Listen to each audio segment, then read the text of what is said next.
soon as I see 830 Oh, down on the right-hand corner. No, you did good. We did good. We're here. We're ready. 1 minute early, even.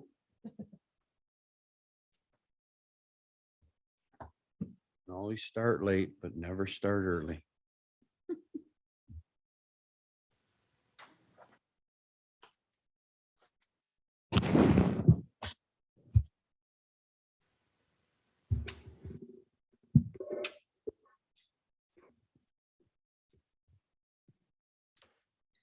Good morning. I'd like to call to order this County Board of County Commissioners, Sweetwater County meeting for Tuesday, October 5th, 2021. A quorum is present. All 5 commissioners are in the chamber. Please stand and join me for the Pledge of Allegiance. And after the Pledge of Allegiance, stay standing for a moment of silence. I pledge allegiance to the flag of the United States of America and to the republic for which it stands, one nation under God, indivisible, with liberty and justice for all. Moment of silence.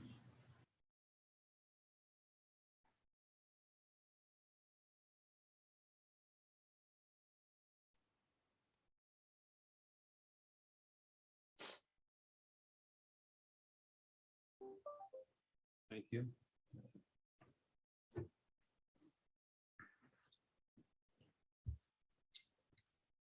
Our first order of business, before we approve the agenda, it's not an order of business, but in the chamber with us this morning amongst our other guests is Representative Clark Stith. Representative, welcome. Thank you for joining us today.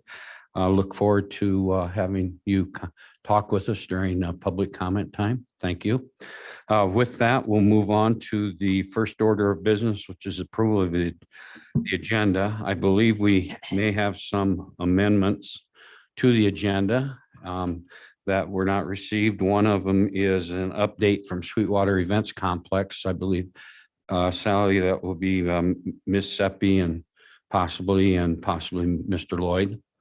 And so I've added them right after tab O and before, after tab P and before tab Q, I believe. So I would like to add that amendment. Is there any other amendments to the agenda, commissioners? Yes, Ms. Lane, that's the other one. Thank you. And what was that? Sorry, just a temporary worker for the election. All right, and Mr. McLean will be up here with that. Okay, we will also add that following we'll do that ahead of the Sweetwater Events Complex right before it, because there will be and that type of thing. So make sure that we have that. So we have 2 amendments to our agenda, commissioners. Anything else? With that, I'll entertain a motion to approve the agenda with the 2 amendments. So moved. A motion by Commissioner Smith. Is there a second? I will second. Second by Commissioner Toman. Any further discussion? All those in favor signify by saying aye. Aye. Opposed, same sign. Motion carries. Next is the approval of the minutes from 9/21/21. Commissioners, what's your pleasure? Mr. Chairman, Commissioner Shankville. make a motion to approve as presented. We have a motion to approve the minutes from 9/21. Is there a second? Second. Second by Commissioner Smith. Any further discussion? All those in favor signify by saying aye. Aye. Aye. Opposed, same sign. Motion carries. Next up on the agenda is the acceptance of the bills, which is approval of the county vouchers and warrants, approval of the abates and rebates. Commissioners, what's your pleasure? Mr. Chairman, I will make the motion to approve the county voucher warrants and abates and rebates. We have a motion by Commissioner Toman to approve the bills. Is there a second? I'll second. Second by Commissioner Smith. Any further discussion? All those in favor signify by saying aye. Aye. Opposed, same sign. Our next business is county resident concerns. And at this time, we will open up the floor to any county resident comments or concerns. If there are any, please approach the podium. Please tell us who you are and who you're with. So, hi, Representative Stith, you're first up. Thank you, Welcome. Mr. Chairman. My name is Clark Stith, representing House District 48, which is mostly in Rock Springs.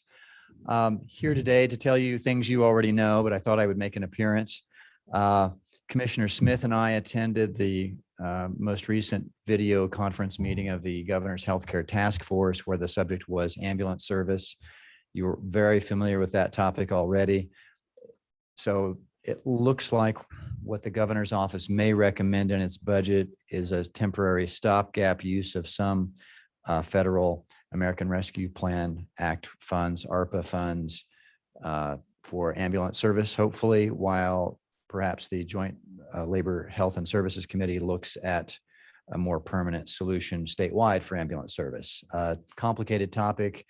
You know all the issues already.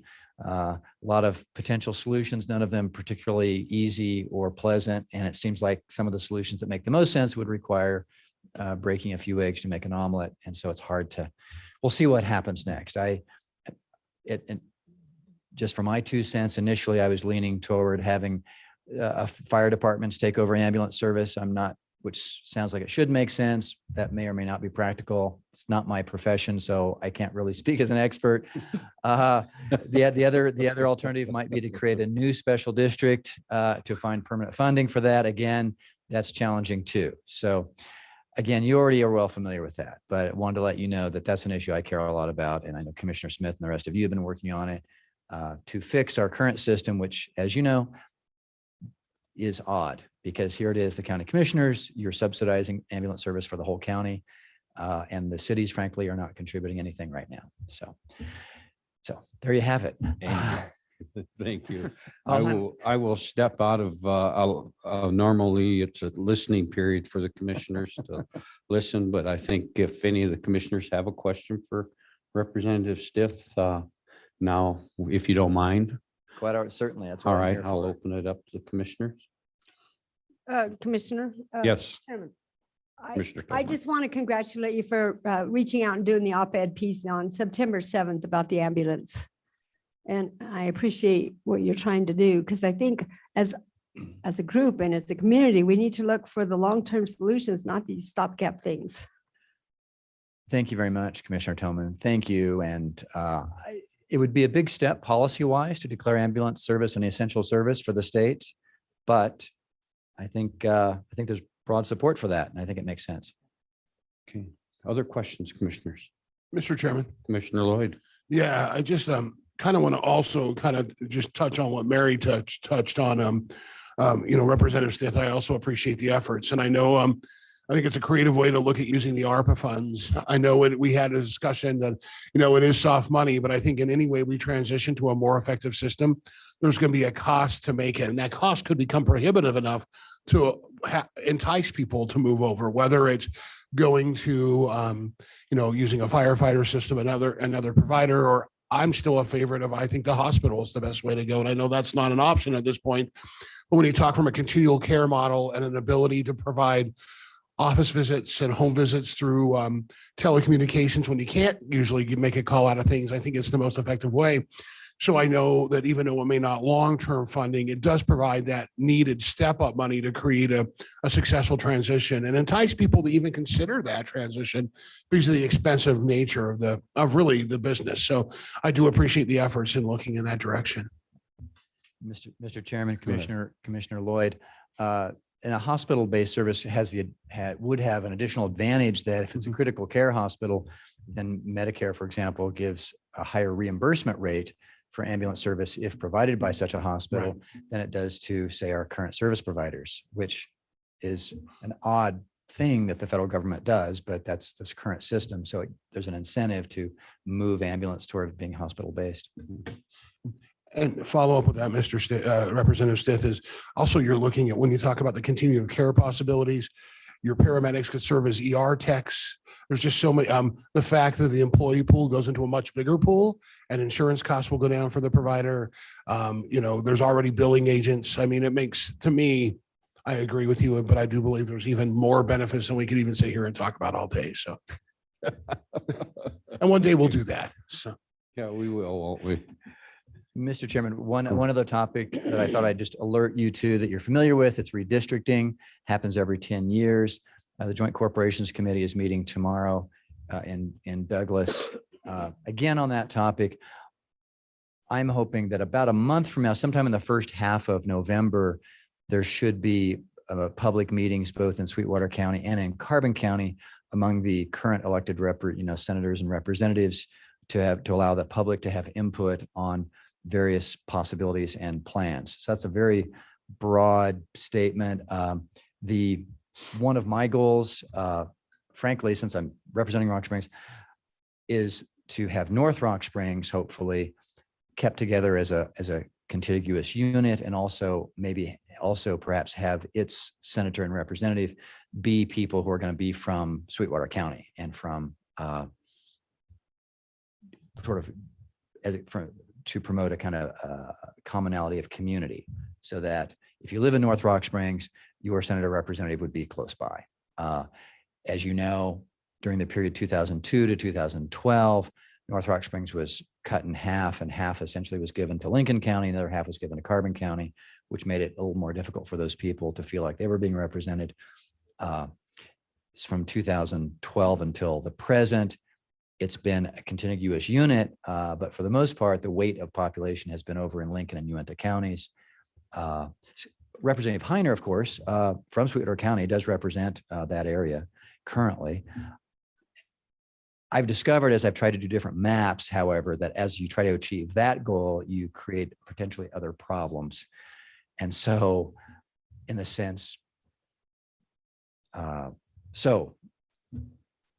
Sweetwater County's problem, so to speak, is we have 42,000 and change of people, and that creates about 4.5 House districts.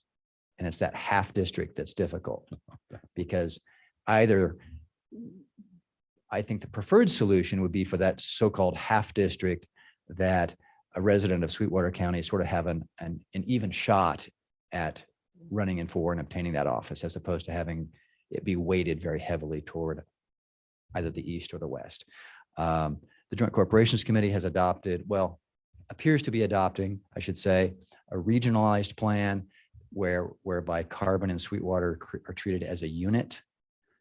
And so that's the plan we're working with now. It gives locally us a little bit more say in redistricting than, say, we had locally in 2002 or 2012. So having said that, appreciate your input on that, and the devil's in the details. And All right. there you have it. Any other questions, commissioners? Mr. Chairman, Commissioner Shanefield. I just wanted to tell you, thank you. Thanks for reaching out and having open dialogue with us, and then for coming today. I appreciate it. Thank you very much. Certainly want to listen to what the county commissioners think. When I was appointed by this board in 2017 to my current spot, so appreciate the Board of County Commissioners for that. And one thing I did say at that time was that redistricting I thought would be a big deal. If I was still around, then I wanted to make sure that you had input on that. We appreciate that. Thank you. Thank you, Commissioner. Thank you, Representative. Yes, Commissioner. Yeah. Thank you very much, and good luck. And we appreciate what you're doing. Thank you. With that, any other county residents would like to speak? Anything over there? No? Okay. If there's anybody that would like to, please come forward. Last call. We'll close as part of our agenda for county comments and begin to move forward. Our first item, of course, is tab D, which is Domestic Violence Awareness Month Proclamation. See, Did I forget one? Oh, there it is on the bottom of my page. Pardon me. Cindy's doing the dance back there. Tab C, which is approval of the human service contracts for fiscal year 2022. And to present that is our county clerk, Ms. Lane. Good morning and welcome. Good morning, Chairman, Commissioners. I was like, wait, I thought I was next, but it's okay. I can wait if I needed to. This is our last human service agreement that needs to be presented, and it's for Big Brothers Big Sisters Sweetwater branch for $8,400. Just remind you, these were already approved in the budget. It's just the contracts are now returned and ready to be signed. Very good. Commissioners, any questions regarding the contract for Ms. Lane? No questions? I'm sure, Mr. De Leon, you've looked over all the service contracts, I believe, and we're solid, okay? With that, Commissioners, your pleasure. Mr. Chairman, Commissioner Smith. I move that we approve the contract between the Board of County Commissioners and the Greater Wyoming Big Brothers Big Sisters Sweetwater branch as presented. Okay, and authorized chairman to sign the agreement. We're going to all sign it. Yeah, there's another one that's authorized the chairman to Well, sign. then we'll let the The chairman. very sign it. last one, so, All the way at the bottom. yeah, keep going. I see you. I see it. There you go. There it is. There it is. Up a little bit, up a little bit. All up a right, I little see. bit. Is it there? It's there. Okay, thank you. Okay, we have a motion by Commissioner Smith to approve the human services contract and authorize chairman to sign the agreement. Is there a second? Second. Second by Commissioner Shanefield. Any further discussion? All those in favor signify by saying aye. Aye. Aye. Opposed, same sign. Motion carries. Thank you, Ms. Lane. Thank Thank you, you. commissioners. All right, now we can move on to our next agenda item, which is the Domestic Violence Awareness Month proclamation. And I believe we have some presenters.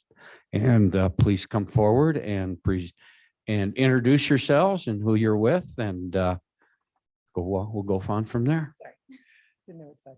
So my name is Melinda Boss. I'm the executive director at the YWCA, and I have with me Brittany Fisher, who is one of our advocates and volunteer trainers, and Chelsea Cortez, who is our shelter manager as well as an advocate.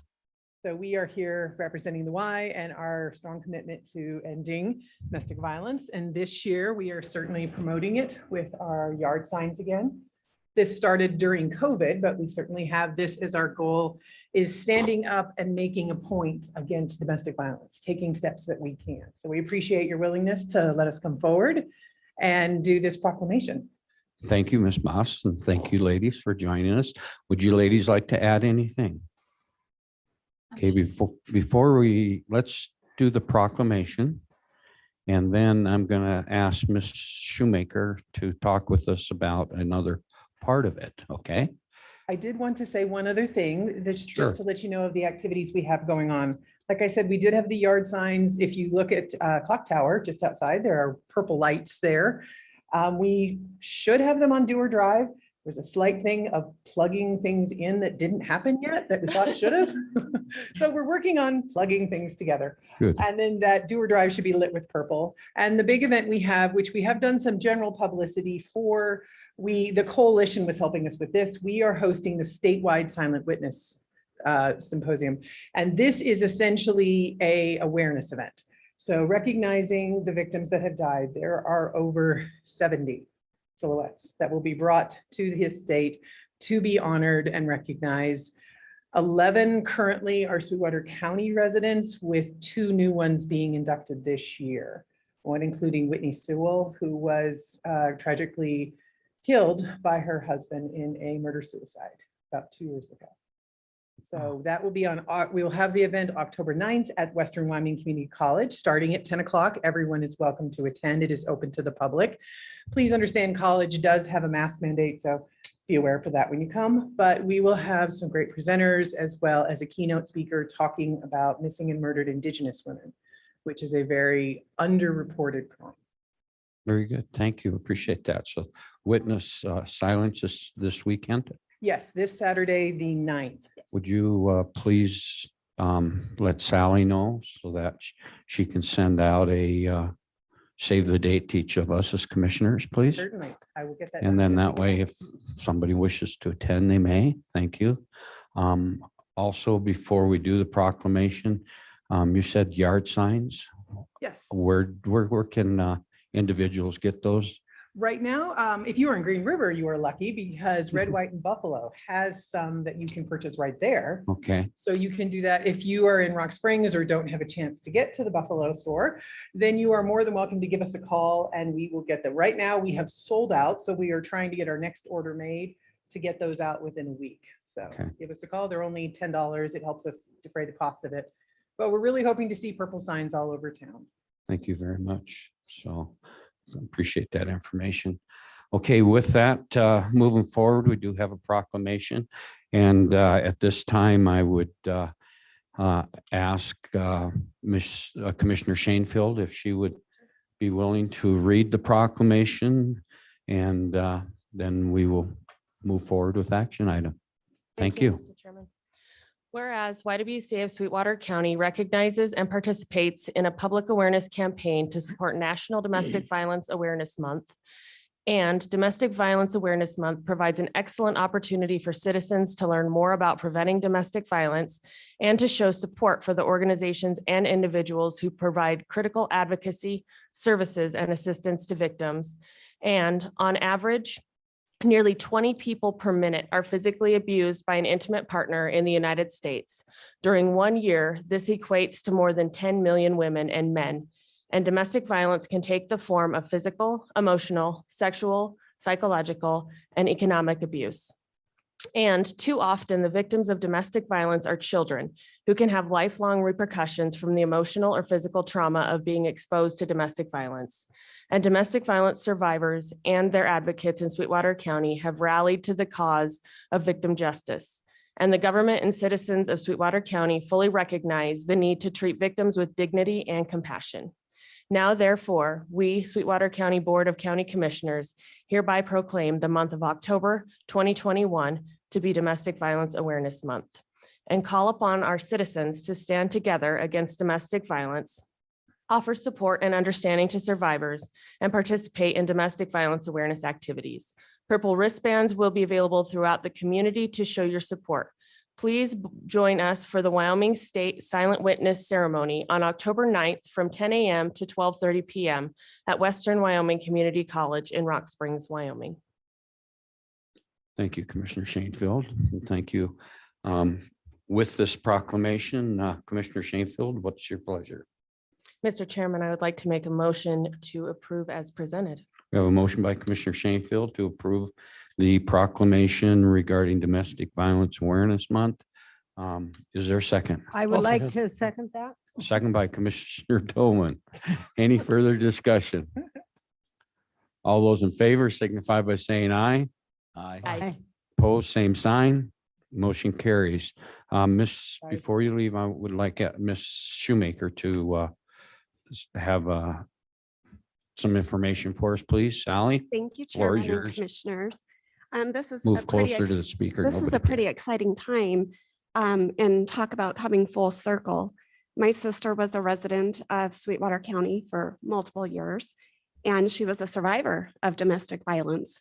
And the shelter director at the time, she spent several times in the shelter, and she said, you know what? One day I want to help people just like this. I want to be this director. Well, she will be receiving the Lifetime Contribution Award, and she's the domestic violence director in Crook County in Sundance, Wyoming. So I just wanted to express how great the organization is. It does help the victims. It does help those of domestic violence. And one day, those ladies also might be able to help other victims in the same circumstances. So thank you for the opportunity to let me brag on my sister a little bit for her Lifetime Contribution Award. Thank you, Ms. Shoemaker. Oh, and her name is Sandra Stevens. Okay, thank you. All right, anything else for Ms. Boss or the other ladies? I'd like to thank you for your work. I'd like to thank you for this and look forward to seeing signs, look forward to purchasing one so I get one in my yard as soon as possible. And I just want you to know your work is noticed and it's also very much appreciated. Thank you very much.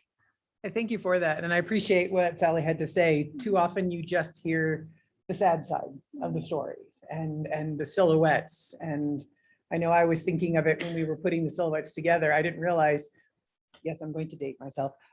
I was around when we first created the Silent Witness in the state of Wyoming, and we did a caravan to the state capitol back in 1997. And since then, I've known 3 of the victims in Sweetwater County. And it's just hard to keep seeing it happen. And so it's really good to hear a positive story. So, okay, thank you very much. Have a great day and please be safe. Thank you, ladies. Thank you. Okay, as we move forward under tab E, we also have a presentation from Sweetwater Economic Development Coalition and Wild Sage Market Partnership. Kayla McDonald, please. Kayla, if you have anybody coming up with you, please introduce them. I do. Good morning, Chairman and Commissioners. I have with me today Nick and Lori with Wild Sage Market. And I just want to give a brief overview of how we became involved with these guys. So back in August, we were approached by them to kind of find a way to partner and getting the word out about their group. So Eric and I sat down with them. We started brainstorming all these different ideas, listened to what they've done in their work, which I'll let them cover. And from our discussions, we've identified some concerns that we need as economic development to be more involved in some of the things that they're doing. So what we're going to do is we're going to partner with them on a public information type event where we can get the community together and they can come and learn about what this group has been working so diligently to do. I know that we provided you with the study that they did. I believe it was a year, maybe 2 years ago that you guys did.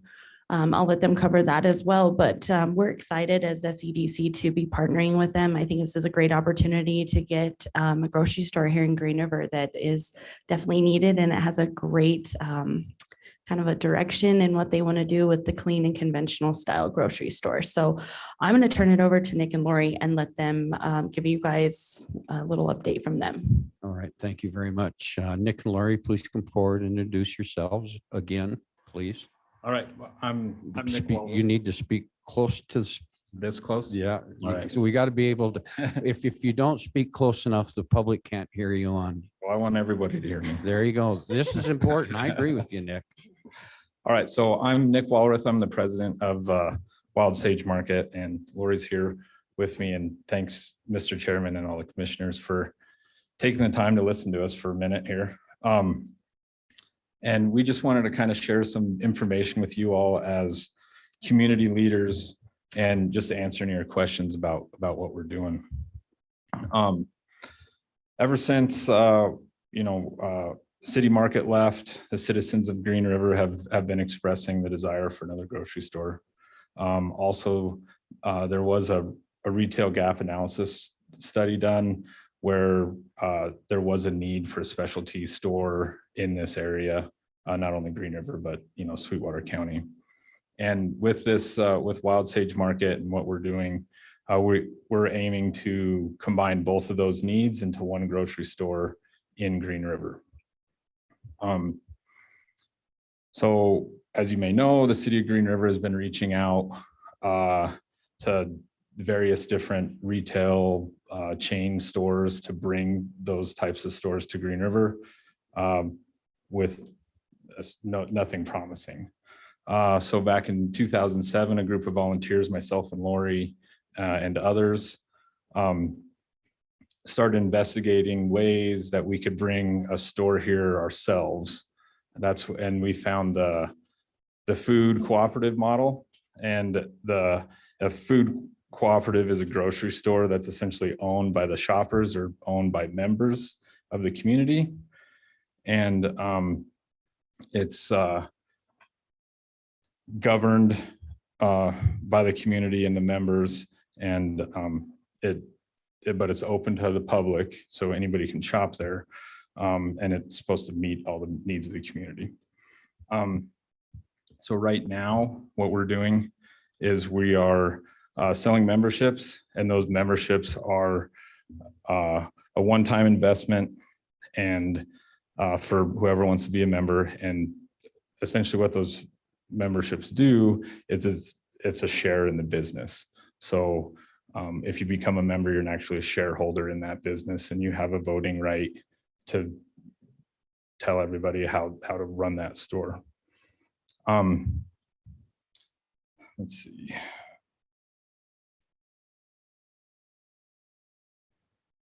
So as we move and try to get enough equity and money to buy a grocery store and actually open one ourselves, we're selling these memberships and we're trying to show interest or make sure we have enough interest in the community that we can actually start taking those steps forward. And then at some point when we have we have some kind of milestones that we need to meet that we've set, and we've been working with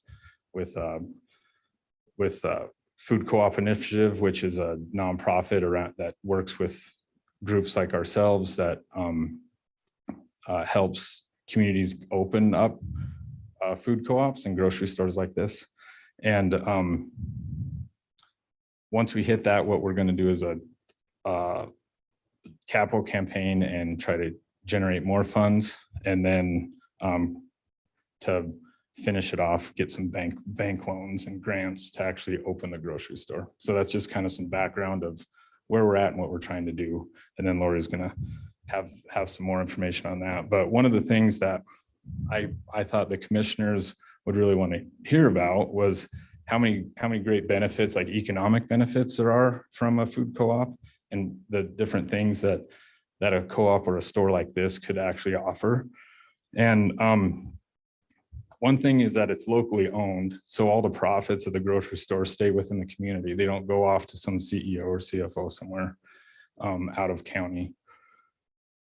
And the grocery store actually has the ability to adjust because it's locally owned, and it has that ability to adjust quickly to the local needs and situations that the community needs. And then, like I said, decisions are made locally because you have that voting share. Also, more money will stay in the county because like I said, it's all the profits stay here. For example, if someone were to have livestock in the county, they could sell that livestock to the grocery store. And then if there were ever to become a meat processing plant in the county, the grocery store could have that meat processed in the county and actually sold in the county. So that meat could essentially never leave Sweetwater County, and all the profits would stay here. That's just kind of a cool thing that could happen with the grocery store. Also, we all think on the board, and everybody that's a part of Wild Sage, it could really encourage other local producers to either start to scale up their business or to actually start a business because there's an actual place where they can sell their products on a shelf year round. So with that, I'll turn it over to Lori. She has some more additional information for you. All right, thanks, Nick. Lori? Good morning. Hi there. Good morning. Thank you, commissioners, for having us today. My name is Lori Carollo, and I have been a former board member, but we just recently had an election, and I decided that we needed to bring in some more volunteers. And so we do have a couple new board members, and I'm staying on actively as a committee person. I'm not going anywhere. And I have been with this since we started this in about 2017. So where we are today is we are continuing to work with an entity called Food Co-op Initiative. And they're a nonprofit entity that has helped many food co-ops across the country open. And they've created some really amazing resources that involve looking at what's been successful with other food co-ops and bringing all of those together so that we can learn from other food co-ops and give ourselves the best chance of success. We did do a market study last year, and that did show, and I believe you have a copy of that, that did show that it would be feasible to have a hybrid grocery store in Green River. Hybrid meaning kind of a combination between clean conventional and natural organic. So combination of those things. I will be handing out a brochure to you that shows you the stages of our development. And we currently are in stage 1. We're about 2/3 of the way through stage 1. We need 300 members to move to stage 2. Stage 1 is primarily building that member base, building that volunteer base. And we've got 233 members. And a member means that each of those people have purchased one member equity share. The cost is $300, or they can pay it over the course of a year, $25 a month. And so this is showing us that there is support, there is interest. And as we move through the stages, it is all based on member benchmarks. We're not going to be doing any business development until we know for sure that we've got enough community support. Experts will be hired, business development steps will be happening as we move through those stages and gain the members. We anticipate needing over 1,000 members in order to open the doors. So it's our hope that you as community leaders understand our vision and our process so that you converse about it with the people that you're talking to. And we hope someday that it will resonate with you personally, because we'd love to have you join us personally as members. One of the most common questions that we get is, when will the store be open? Well, of course, that depends on memberships. And so we've been attending farmers markets and other events to try and get the word out. We primarily advertise on Facebook. We're not trying to spend too much money right now. We're holding on to that member equity until we know it's more of a go. And so we're utilizing all of the free and cheaper resources to get the word out. And that's why we're just delighted that Kayla is interested in working with us and helping us spread the message and grow our membership. And I do want to say that our vision is attainable, and we can have a community-owned full-service grocery store in Green River with all of the typical departments that you're used to, and that also source as much locally as we can with healthier options.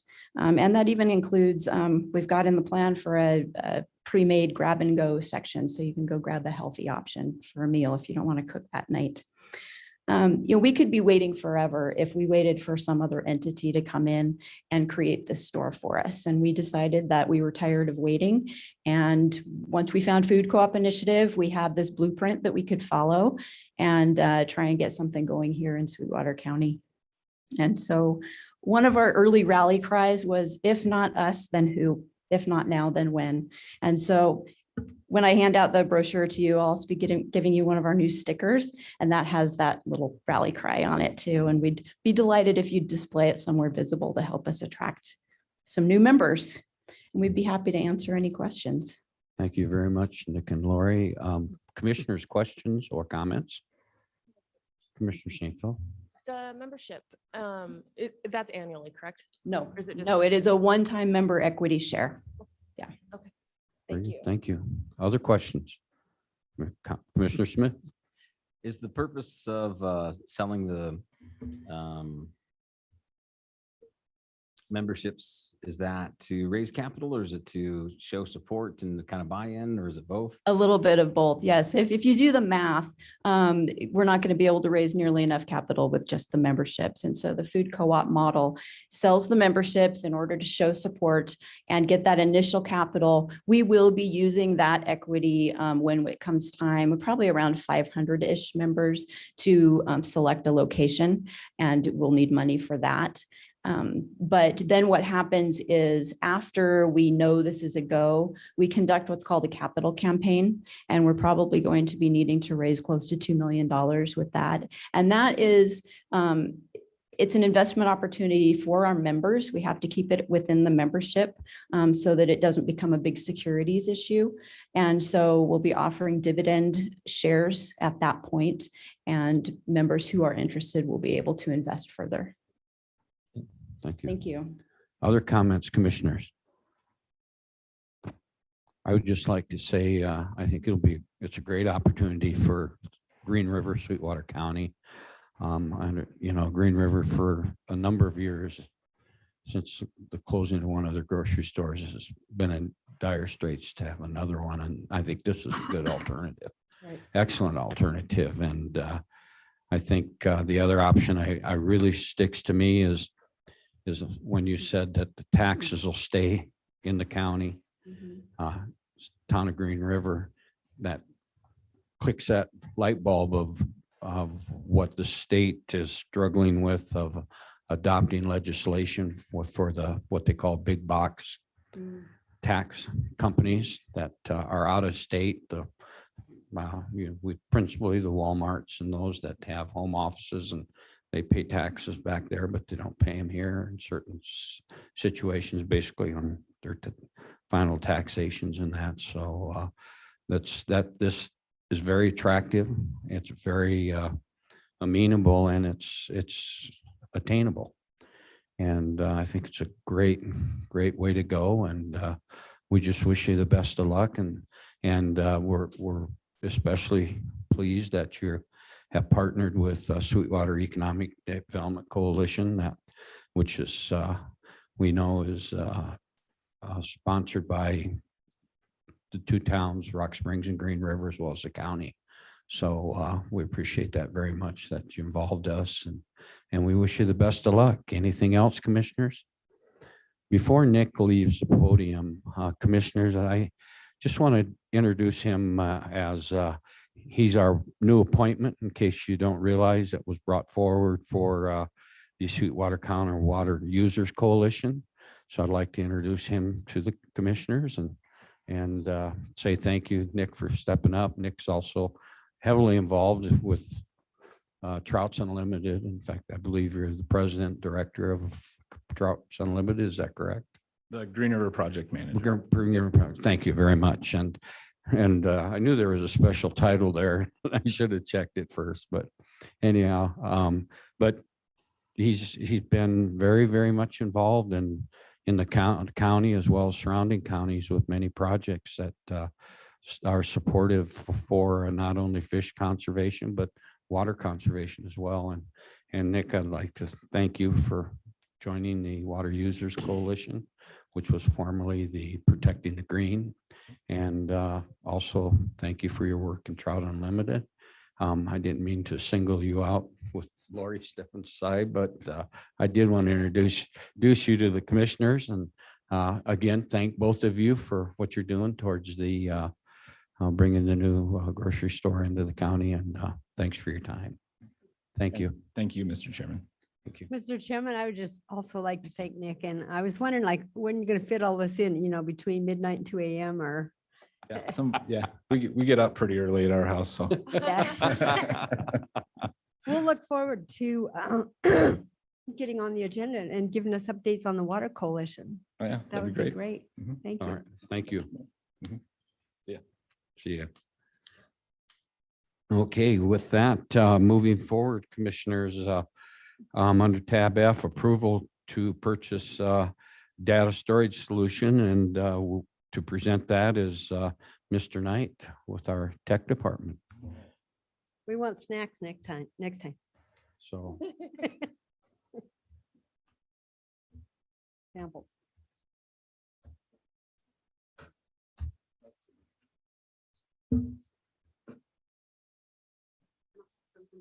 Maybe Tim has samples for us. Got chocolate down in my office. So if Oh, you're wow, interested, I didn't know yes.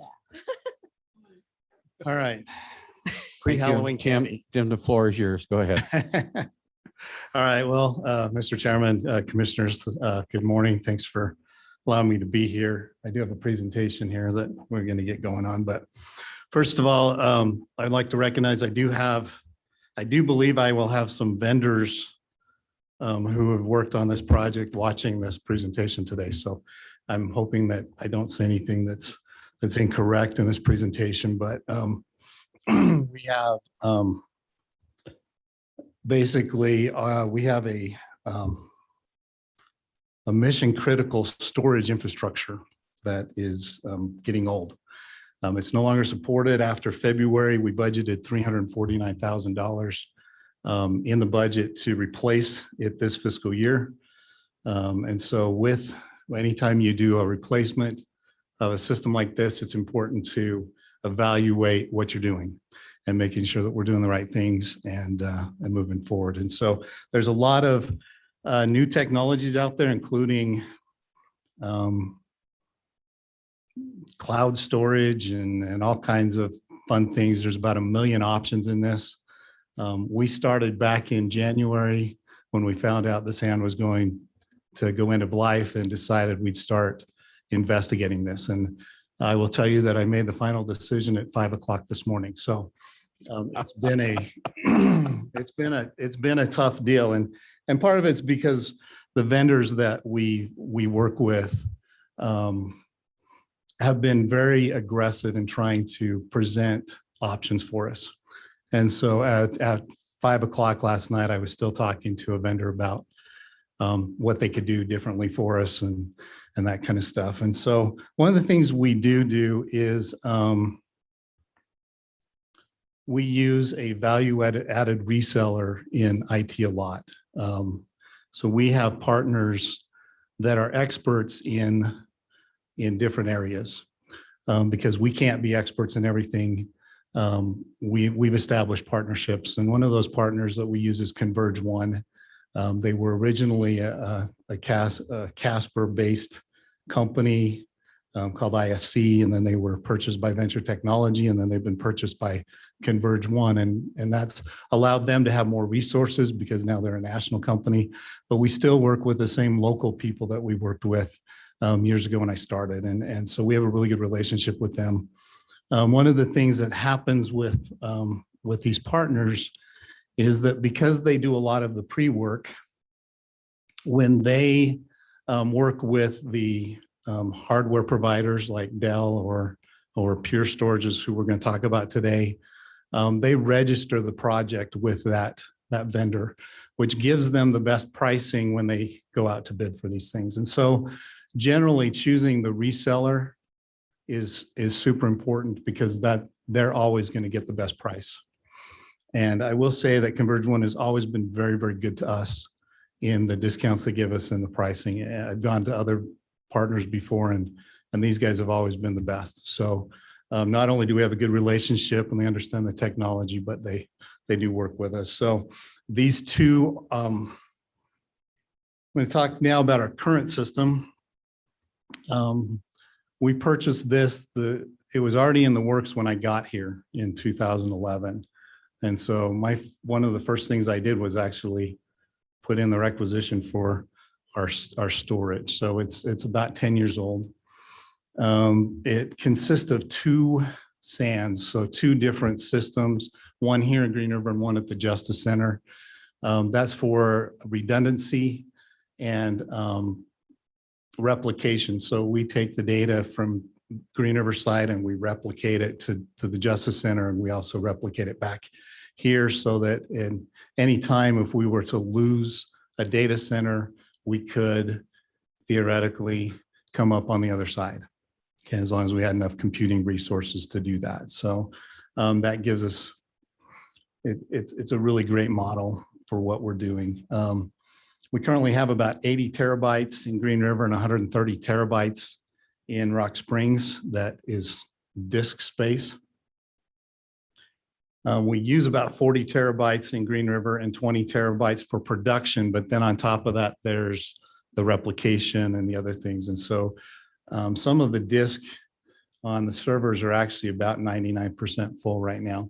And we don't have a lot of flexibility right now to do things with. We're having some fun until we get this into place. And so it's kind of urgent we get this done, which is why we've moved it up. We were going to take this on in January, but we're going to do it now. So the other thing that's happening in this space is the amount of digital evidence that is being gathered now for courts and so the attorneys and law enforcement is just growing exponentially. We do put some of that stuff currently in the cloud. The body cameras are there, but this is a growing issue. We're also adding the museum collections database. We expect that data will grow at about 5% a year, but it is a curve that's doing this. I think I saw somewhere that we have 250 zettabytes, which is 1,000 petabytes, which is 1,000 terabytes. So anyway, a lot of data is being produced in the world every year. So we considered certain options. So the first thing I'm going to talk about NVMe Flash. Basically, that's just a really fast disk. Okay, it uses solid state drives and it talks really fast. So that's the top of the line storage today is NVMe Flash. And so production, because we use databases and a lot of things are being written all the time, NVMe Flash is a really great technology and one that we are definitely going to implement in our system. The next thing we looked at is putting the NVMe Flash in just the production environment and then going to the cloud archive for files that we have to keep forever, but we don't access very often. And then the other was maybe just a combination of NVMe Flash, then the traditional spindle disk, and then cloud. And the solution that we came up with is to do a combination of the Flash storage for all the production stuff, the things that we do here, and then archive to the cloud for things that we don't access very often. So that's the solutions that we came up with after evaluating them all. So I'm going to introduce you to a company called Comprise. Comprise is a management software that helps us understand what our data is doing. Okay.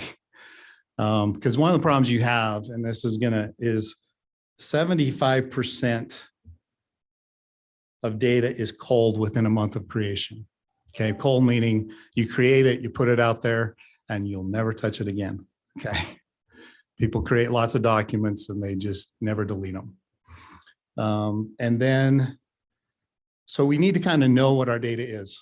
And there's not really great tools to do this. This is actually a really great tool to know what our data is, know what's being accessed. And then on top of that, this software allows us to move that data based upon rules that we establish. It'll actually automate the process. We can move it to cheaper storage, to cloud storage or whatever. From the end user's perspective, they don't see any difference. The file looks like it's sitting there for them to access, but we've moved it to a less expensive solution, which is pretty neat. It's a great technology. This is the first time I'd seen this year. And so, you know, with that, the hope is that you don't have to buy storage as often because you're managing the storage you have. Because that's always the problem. They always say disk are cheap, so just buy more disk. Well, that's not always good. That's not always the right thing to do. Sometimes you need to just do that. So they're a service that would cost us just under $25,000 a year to use this service. But with the cost of storage, it's actually a great tool and probably something that's one of the things I'm recommending we do. So, but then where do you put it? So in looking at the different cloud providers, there's lots of different providers out there. There's Google Drive, there's AWS, there's Azure, there's a million of them out there. So the one that came kind of to the top was a company called Wasabi. Wasabi does protect our data. They are compliant with PCI and all the rules we have to comply with for storing data. And we don't have to pay for accessing the data. One of the problems you have when you go with like AWS, for example, is every time you go put a file up there, they charge you for that. And every time you pull a file back, they charge you for that transaction. Wasabi doesn't do that. They just charge you. It's about $6 a terabyte per month that's the rate, but you can save money by buying like a year or 3 years. So we're looking at a 25 terabyte block for about $5,100 for 3 years. So that's actually a pretty good price. When you look at it, it's about $205 a terabyte over that 3-year period. When you compare that to the two solutions I'm going to present, they're close to $1,400 to $1,800. You're looking $1,500 a terabyte to purchase that. And so And that's a one-time purchase, but look at the cost of a terabyte to keep it in the cloud. You can see why people are putting archive data in the cloud. Because it's like 21 years till you pay for the disk. So anyway, so I'm going to compare two options that proposals that we kind of got to as of yesterday. So, so the first is the Dell Power Store solution. So Dell gives us NVMe Flash. This is a newer product for them. And they are proposing 96 terabytes in Green River, 73 terabytes in the Justice Center. Now, there's a note there of a terabyte E, which is an effective terabyte. What that represents is with their estimated with compression and deduplication that you in effect get that much storage. Does that make sense? So we're storing that much data on a 96 terabyte drive because of their compression and their deduplication. Okay. I know this is a little technical, so I apologize. If you have questions, or I'm getting too deep in it, let me know, because I try not to. But so what but I don't know how else to explain this. So we're there. You're doing good.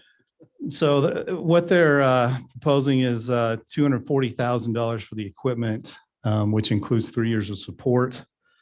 The implementation, I don't have hard numbers on that. It's about 15,000, but we're going to estimate up to 20,000 on this because it could be that high, but it won't be any higher than 20,000. And then after the third year, our support will be $84,000 roughly every 3 years. Now Pure is giving us two matching solutions. It's a buy one, get one free thing. So they give us 63 terabytes. Their estimation is 138 terabytes effective on each one for $230,000 for the equipment and support. Same implementation cost and about $110,000 for support every 3 years. Okay. That's very comparable to what we're paying today. Actually, it's a little less than we're paying for support today on these annually. So the support costs really aren't as bad as they look. Any questions on that? Commissioners? I have one, but I'm afraid to ask, so I'll pass. Okay, go ahead. Okay, go ahead. I have one. Oh, yeah. Go ahead, Mary. You're proposing to implement this in January. How long does it take it to get everything switched over, and will we have a downtime? Yeah, so that's one of the actually nice things about Comprise is I can set that up and it will replicate the data to the new storage as a device. And it will, at one point, we just say go live and it'll take us like 30 seconds to transfer over. Switch it over. Yeah, so we shouldn't see any downtime. And hopefully, yeah, within 90 days of the order, we should start seeing equipment and then we'll start this process. So it should be done. We have to be done by February, but I'm going to be moving some stuff to the cloud to give us a little more space as soon as we get going here. So are we in danger of having a crash or anything? I guess you're on. Not yet. Not yet. We're okay. Thanks. We're okay. All right. So those are the proposals. And as you can see, they're fairly comparable in cost. There's really not a lot of difference. And so then we had to differentiate what should we do with these, which one's the better option. And we've done some test drives. We've talked to people who've used them. We've talked to people who set them up. And so this was created by the Gardner Group. They interview customers and get their opinions about the different companies and how well they do. And so, here's the two companies related to storage. Okay, so what you can see that's interesting is they both do really well in their capabilities, experience, very little difference. But Pure does lead a little bit in customer satisfaction. And as a matter of fact, 100% of those responding would recommend Pure. And what we're hearing from people out there that use Pure, they wouldn't give it up for anything. They just, they love it. It's kind of a set it and forget it type of solution. Dell, in all fairness, they're bogged down by some of the past history of their storage. And so their platform is a little newer. There's fewer people that have responded. And so I would say that in this space, Pure is definitely a little bit ahead of them, but it's not significant. Dell does really well in this space as well. And we do a lot of business with Dell, and they're a very good company. So here's some other key differentiators. These are going to be a little technical, but I'll try to, I tried to make it simple. Power Store, which is Dell solution, allows you to upgrade a drive at a time, where Pure, you have to buy them in 10 packs of drives. Is that a big deal? If you have to just grow a little bit, Power Store does have a little bit of advantage there. Power Store does compression and deduplication before it writes the disk, and Pure does it after it's written to the disk. It's usually pretty fast, so I don't know if that's significant because we don't do a lot of high transactional stuff. It's probably not going to matter as much in our environment, but that is a differentiator. However, Pure can upsize drive packs in real time. So what that means is if I needed to upgrade let's say we had 2 terabyte drives and we wanted to go to 4 terabyte drives, I could actually, instead of buying a new enclosure, I could actually just replace those drives one at a time and migrate without having to buy additional hardware other than the drives. So that's a pretty powerful deal. Question. Yes. To buy those additional drives, Mhm. what's the cost on those? I don't know, and we may not be buying drives for 10 years, so it's hard to predict. Okay. It's that far out, then don't worry about it. Yeah, we're sizing this for growth. Plus, we're implementing the cloud solution to try to offset some of the growth, so it's not as bad. But a key differentiator for me, Pure has what they call a safe mode snapshot to protect you from ransomware. So a snapshot is a copy of the disk, okay? And so what that does is they actually make a copy of a disk in a hidden share that you can only access by calling them and getting the key as an authorized user. So if we ever, so that's pretty powerful. Ransomware is kind of a big concern. And this feature is included in the Pure option. And so I really, really like that feature. Dell will buy back our existing storage, and the price that they gave us includes that they're taking back our compellant and they're going to clean it up and get rid of it appropriately. Okay, so that's another thing that's there. So anyway, so just in summary, the Dell Power Store is about $260,000. We'll do the cloud with Comprise, so it'll be about $290,000 this year. And then $25,000 annually for the Comprise. We'll buy Wasabi every 3 years at $5,000 a shot, and then $84,000 every 3 years. The Pure solution will be $250,000 plus the $30,000 will be $280,000, just about $10,000 less. And then the same thing, only the support is a little bit higher every 3 years. But we are getting that snapshot protection. So I with all of that said, My recommendation is that we go with the Pure solution. They're the leader in the market, and I think they have a few extra differentiators that would be helpful to us. Do you have any questions or comments? Do you agree with that? Or it's the public's money, so I wanted to be upfront with this.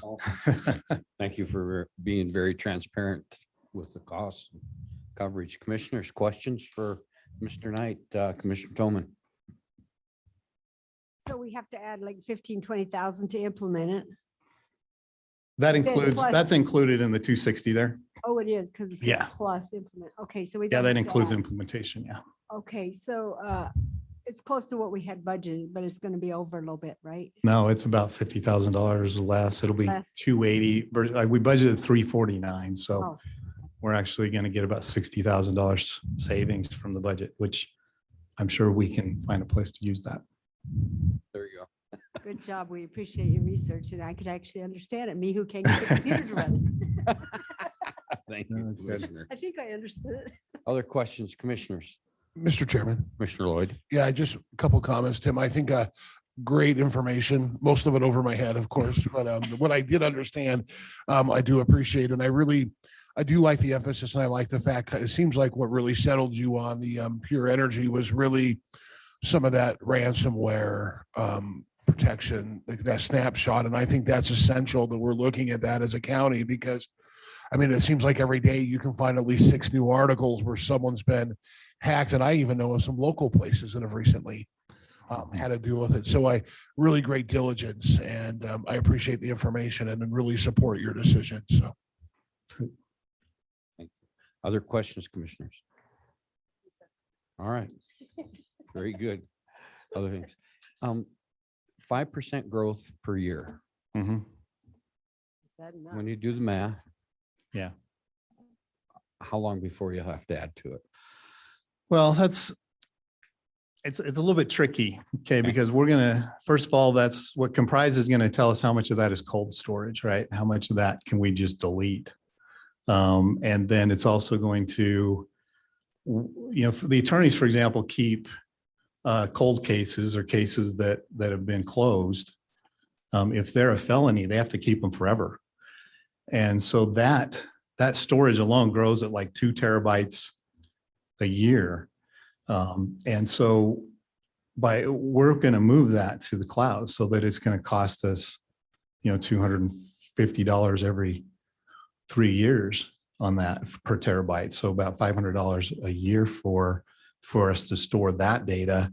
And we can continue to put that into the cloud, which kind of puts, so I think we won't see anything for 10 years. I think we'll be okay, but it's hard to say. Data is really crazy right now. So Well, if there's a major amount of storage just coming from county attorney's office, maybe there's some way we can recoup the dollars out of their budget to replenish yours. I don't know what Danny will have to say about that, but just food for thought.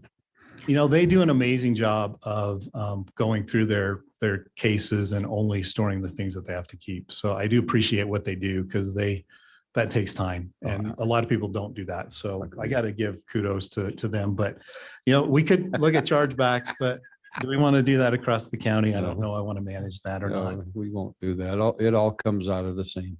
It's all the same money, right? Yeah. Yeah. So with that, any other questions, commissioners? We start doing chargebacks, then they'll have to charge us for all the cat videos that I store.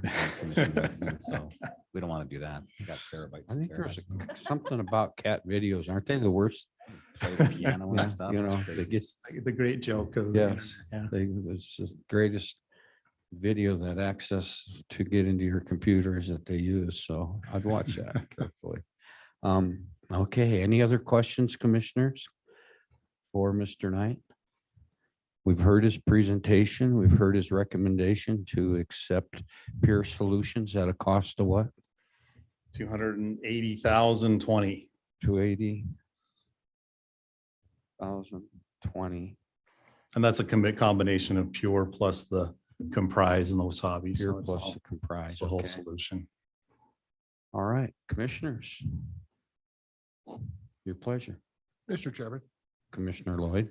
Yeah, I would move that we would accept the recommendation of IT Director Tim Knight of purchasing the Pure Energy Solutions package for, what was it? The exact, do we need to put the exact amount? No, John? it'll, Okay, yeah. as presented.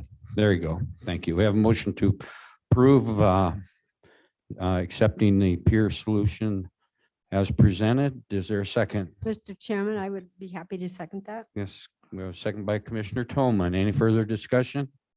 All those in favor signify by saying aye. Aye. Opposed, same sign. Motion carries. Thank you, Mr. Knight. Good job. Now you can sleep at nights rather than worry about it. Maybe. All right. Well, hey, be That is safe. another question. There won't be, I mean, it will be kind of a learning curve though, a little different system. There will be, but it is the user interface is really very friendly. We've actually tried it and it works really well. So. Okay, thank you, Commissioner Toman. Thank you, Mr. Knight. Moving on, our next agenda item, tab G, is award of the 2021 crack sealant project. And here to present that is Mr. Legursky, our Public Works Director. Good morning, Gene. Good morning, Mr. Chairman. I promise you guys, mine's a lot easier than that. I can explain it. And it's easy. Cracks get bigger in the winter. We try to fill them. That's what we're doing. It's understandable. Yes. Now that one won't go over my head. I'm fast enough to catch it. I was lost. So All right, thank you. anyway, we bid our crack sealing project last Thursday. We got two bidders, R&D Sweeping and CNZ Seal Coating out of Montana. And I'd like to award the bid to R&D Sweeping in the amount indicated in the letter. If you guys will notice that ZNZ Seal Coating was actually low. But because of the 5% in-state preference, because this will all be out of fuel tax money, we have to add 5% onto their bid. So that made R&D Sweeping low, the actual low bidder.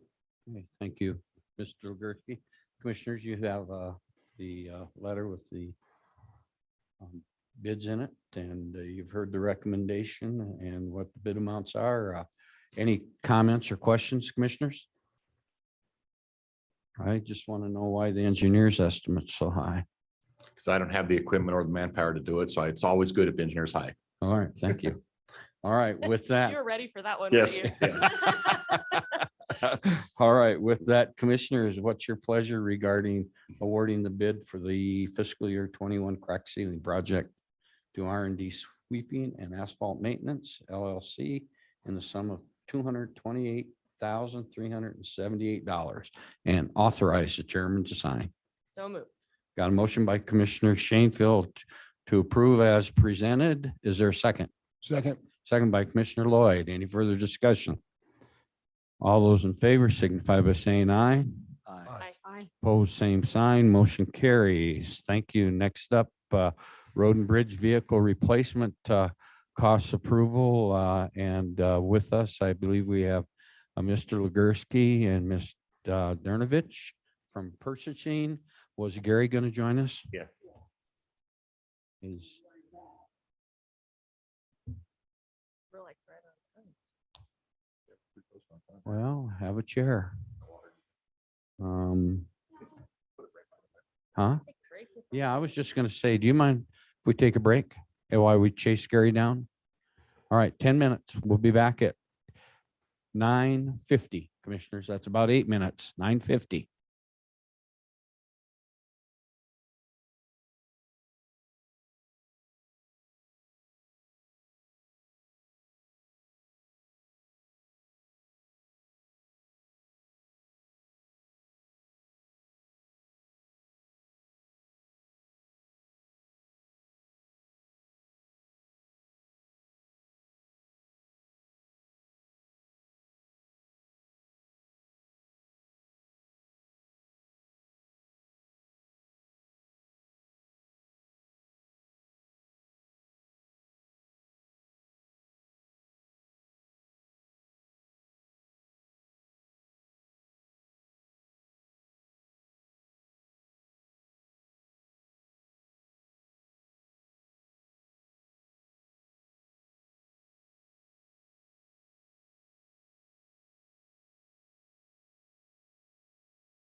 All right, we'll call this meeting back to order. And again, we go back to our next action item that we paused on, and that's the road and bridge vehicle replacement cost approval. And here to present that is Gary McLean, our HR director, and Mr. Legursky, again with Public Works, as well as Miss Marty Dernovich, our purchasing director. So good morning all, and introduce yourselves as you come forward. And Mr. McLean, I believe you're first up. The floor is yours. Thank you, Mr. Chairman, County Commissioners. You know the expression, no good deed goes unpunished. That was the case with a water truck that we had lent to the events complex in preparation for the rodeo. And we had taken the truck out a day early, and we had that big thunderstorm that came through, which wreaked havoc throughout the county. And we had a direct lightning strike on one of our trucks. That truck was a 2010 Freightliner.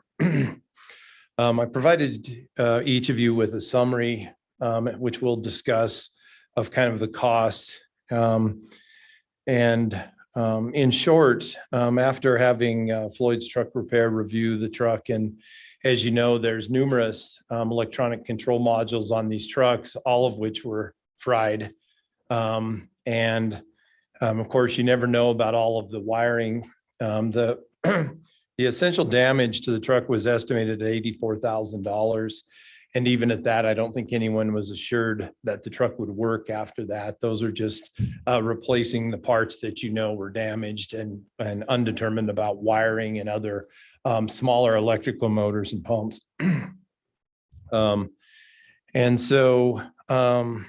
With that, we've been waiting and working with the insurance to try to address how this would be handled. We've discussed this a little bit previously, but basically for vehicles less than 10 years, we have 100% replacement cost value. For 10 years and older, it's 50% replacement cost value. This vehicle, being conveniently 10 years, is 50% of replacement cost value. Over the past several weeks, Marty and Jean primarily, but we've been trying to work on what the cost is to replace that truck. This truck is important and integral to the operations. For one, it's configured as a multi-use truck. In the winter, it's outfitted with a snow plow and plows snow, as we discussed at previous meetings, on the school bus routes, in the urban areas, to the mine roads. Those are the places that we use snow plows. Obviously, motor graders in neighborhoods aren't generally a great idea. This truck also can be outfitted with a bed and a water tank, which is how it was configured for the fairgrounds to use. So it's a good multi-use truck. So the cost, excuse me, to replace the truck, we just received this, yesterday afternoon from Floyd's Truck Repair, is scheduled at $200,992. There's the truck itself is just a little bit over $100,000, $110,000 or so. And then the accessories to make it function in this multi-function capacity total the remainder. Those are hydraulic pumps to operate the bed, pumps to operate the water truck, snow plows, and other things. This truck is an exact replacement of the truck that was damaged, a Freightliner, similarly configured. In fact, they took last year's trucks bid estimates to come up with an estimated replacement cost for this year. We had some additional lights, but those lights will have to be installed. You'll see that additional emergency lighting is $7,500 to a total replacement cost of $208,492. As I had indicated earlier, the insurance will cover 50% of the replacement cost. The question still remains, which we're working with them on, is exactly what items on there they will cover. So, for example, we always purchase those with the extended warranty. It would be foolish not to do that. I don't know if the insurance will cover that. The the snowplow, which was on the other vehicle, it was kind of unclear of how much adaptation that would have to take to fit the new vehicle, on top of which, as you know, the snowplows received a tremendous amount of fatigue, and in 10 years, putting an old snowplow in a new truck doesn't make sense anyway. So that is included in this cost also. I am unsure whether, because the snowplow is not directly damaged from the lightning, whether they'll replace that. So essentially, what you see, I kind of provided the board with a low range and a high range, from essentially 92,000 and some change to a high range of about 104. That's what we expect to get back from the insurance. And we should be able to, now that we have a formal bid from them, be able to get this finalized in the next week or so with Warm. Our main purpose today is to get approval to order the replacement truck. And so what does that mean from the county perspective? That means that the county would have to fund the difference between the 208, 492 and either 92,296 or 104, 246. So roughly 104,000 to maybe 106,000, something like that, that the county would have to fund to purchase this truck.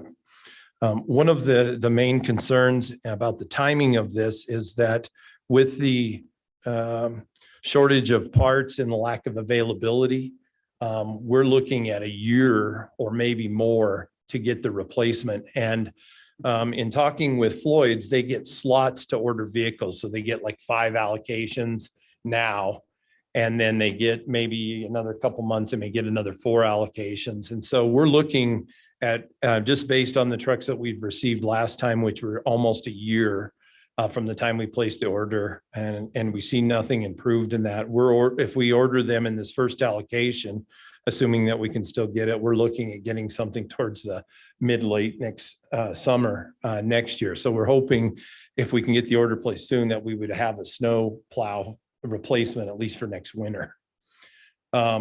So that's our main goal today, is to talk about that. Our recommendation would be to pay for the replacement out of the insurance account, as we do for other vehicles that are damaged and ultimately be replaced. We do not expect to receive this vehicle until the next budget year. So our recommendation would be, if we can place the order now, to budget in that insurance line item the cost, which would be finalized by that point as part of our budget deliberations for fiscal year 21-22. In the off chance that somehow the vehicle came sooner than that, which we consider we would need to talk to the board about a budget amendment to fund that account for the replacement at that time. Again, just to reiterate, obviously there's a lot of budget constraints. And we talked at the last meeting about our solution for this winter to meet the snowplow challenge, which was to buy back our old vehicle, the one we traded in for the new ones that we've received, and essentially sell it back to Floyd's when we receive this replacement truck, essentially get by. Now, I will be submitting that to the insurance. I think it's a long shot, but I'm going to couch this almost as a rental. They would have paid for a rental water truck had we not been able to meet those needs another way. So I'm at least cautiously optimistic that they'll consider the payment between these two is essentially rental payment while we were waiting on the replacement vehicle. But that has not been resolved yet, and we haven't submitted a formal claim. So with that, we're essentially requesting permission from the board and authorization for Marty to place the order for this replacement vehicle with the cost elements identified on the summary before you. And I have Jean and Marty here if there's any questions from the board regarding this process. Okay, thank you, Gary. Jean or Marty, anything to add? Okay, very good. Thank you. Commissioners, any questions for Mr. either Mr. McLean or Ms. Dernovich or Mr. Legursky? Questions?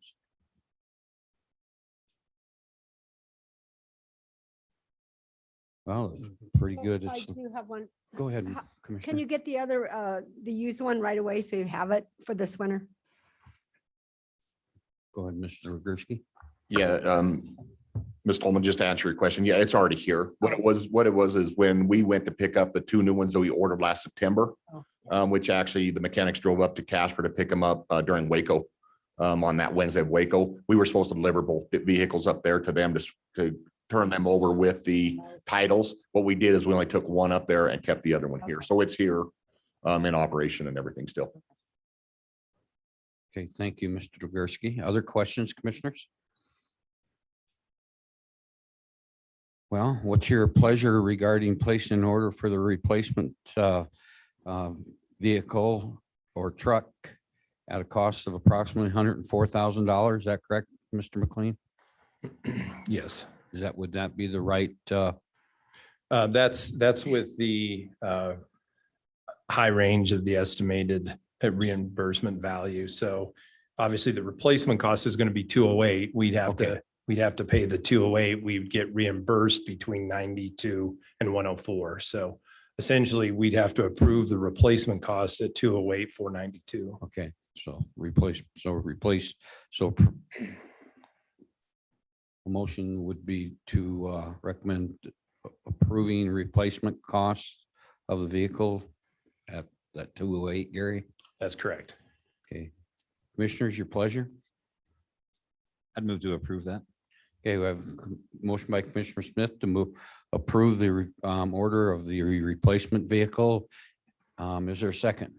I would second that. Second by Commissioner Tolman. Any further discussion?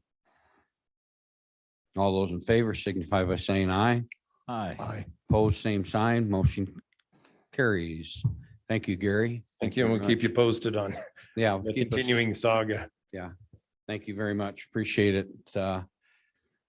Up next is a request approval of staff to staff a seasonal position in the engineering department. And again, with us is Mr. McLean from HR and Mr. Legursky from our Public Works Director. Mr. McLean, the floor is yours. Thank you, Mr. Chairman, County Commissioners. Public Works Director Gene Legursky had requested to hire a temporary or seasonal, but temporary research for a project that's come up regarding some property for approximately 80 hours. This is not budgeted in the salary line item, but he does have money within the professional services. As you know, a previous employee who'd worked in the department had done considerable amount of this research. We would bring her back to do that for about 80 hours, maximum of 80 hours, could take less.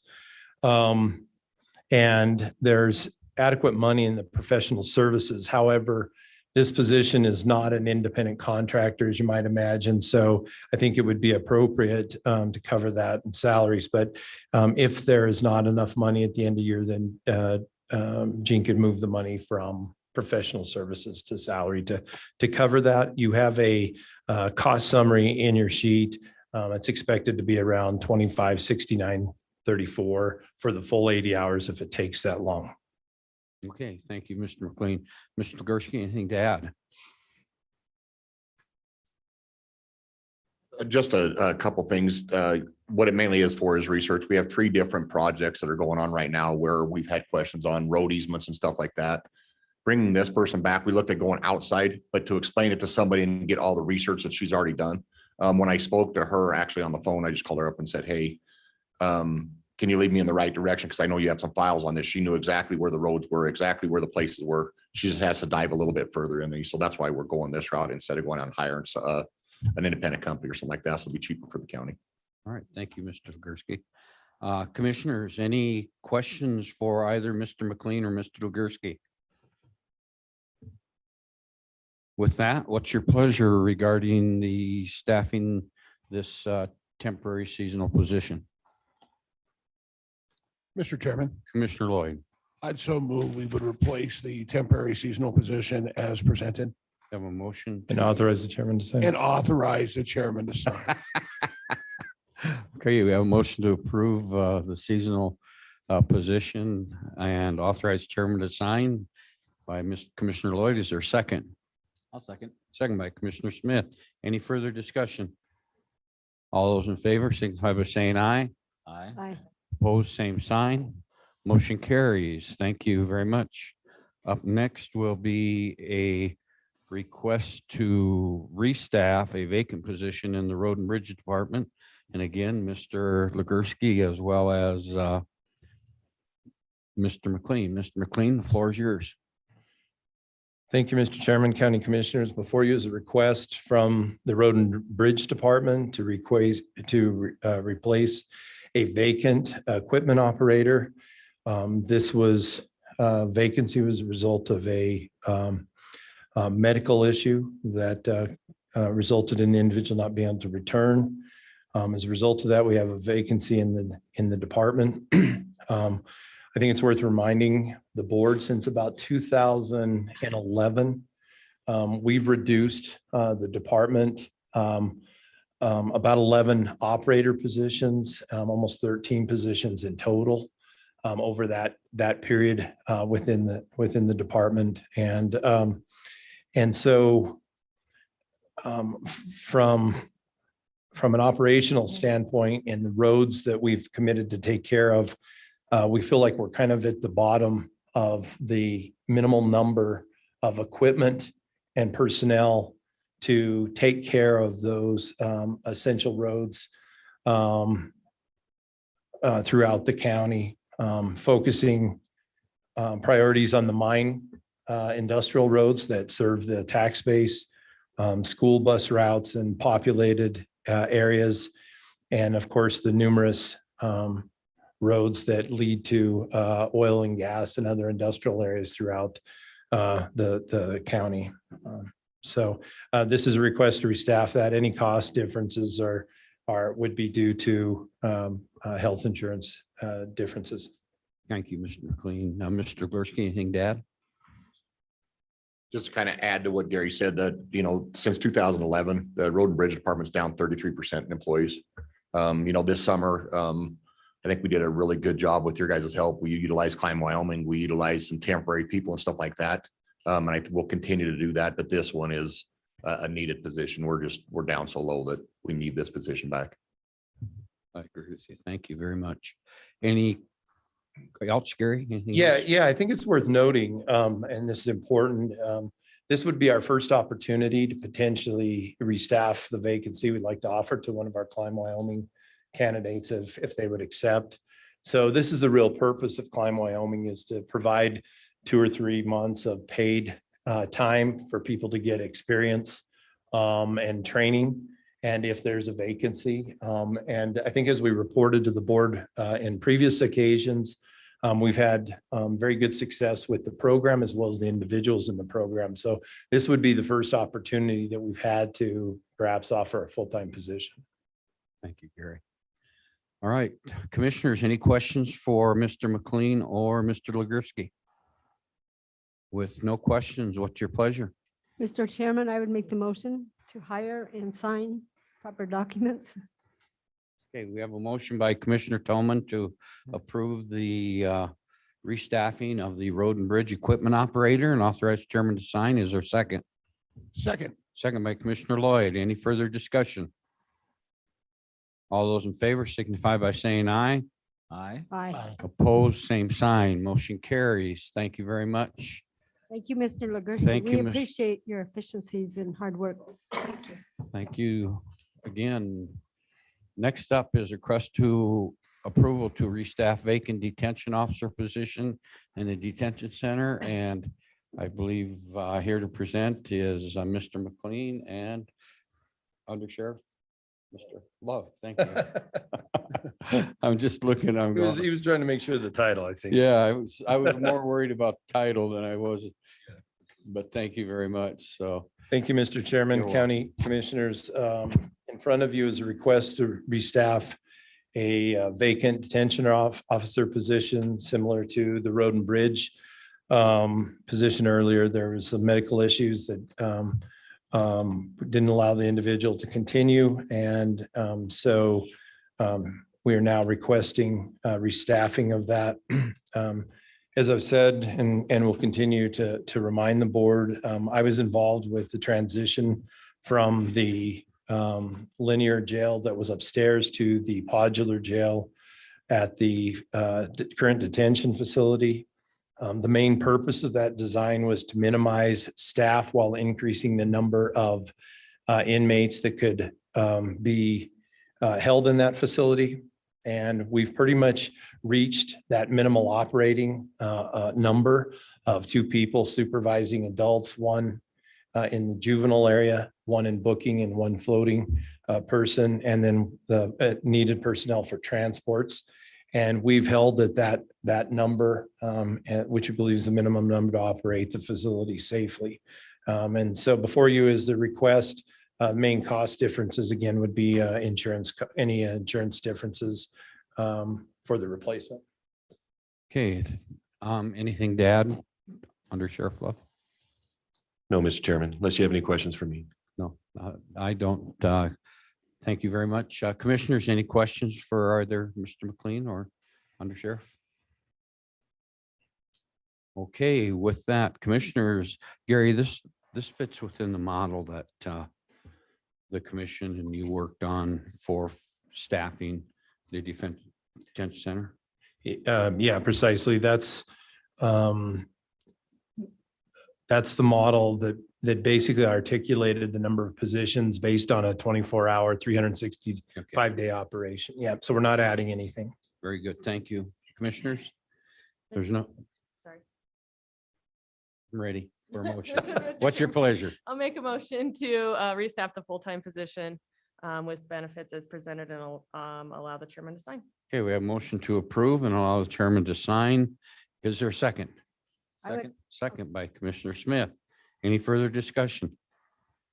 All those in favor signify by saying aye. Aye. Opposed, same sign. Thank you. Okay, another approval of to restaff a vacant detention center position in detention center. And Mr. McLean. It's a sergeant's position, right? That's correct. Yes, thank you very much, Mr. McLean. So The floor is yours. as a result of a recent resignation of a sergeant in the detention center, we have a vacancy resulting from that. Those vacancies are typically filled by promoting officers to that position, and that's the intent with this one also. We previously approved the vacancy at a previous meeting resulting from moving someone up. But we're now asking the board, because I think they have some folks identified, to be able to fill the sergeant position resulting from that resignation. So essentially, we'd promote up and then backfill at the detention level. We sought that approval at the previous meeting. We're now requesting approval to fill the vacant sergeant position from within. All right, thank you. Anything to add, Under Sheriff? Nope. Okay. I'm a man of few words unless you have a question for me. All right, thank you very much. Commissioners, okay. Commissioners, any questions for Mr. McLean or Under Sheriff? Commissioner Tolman? I'm not clear on what you're trying to do. So if we backfilled.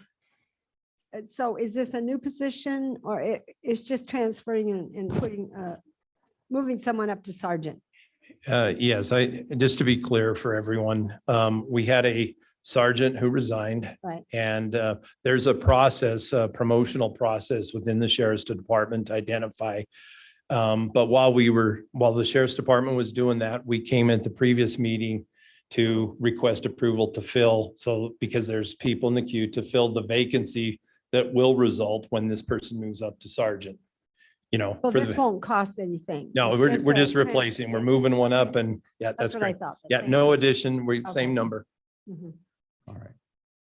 Thank you. Any other questions? Commissioners?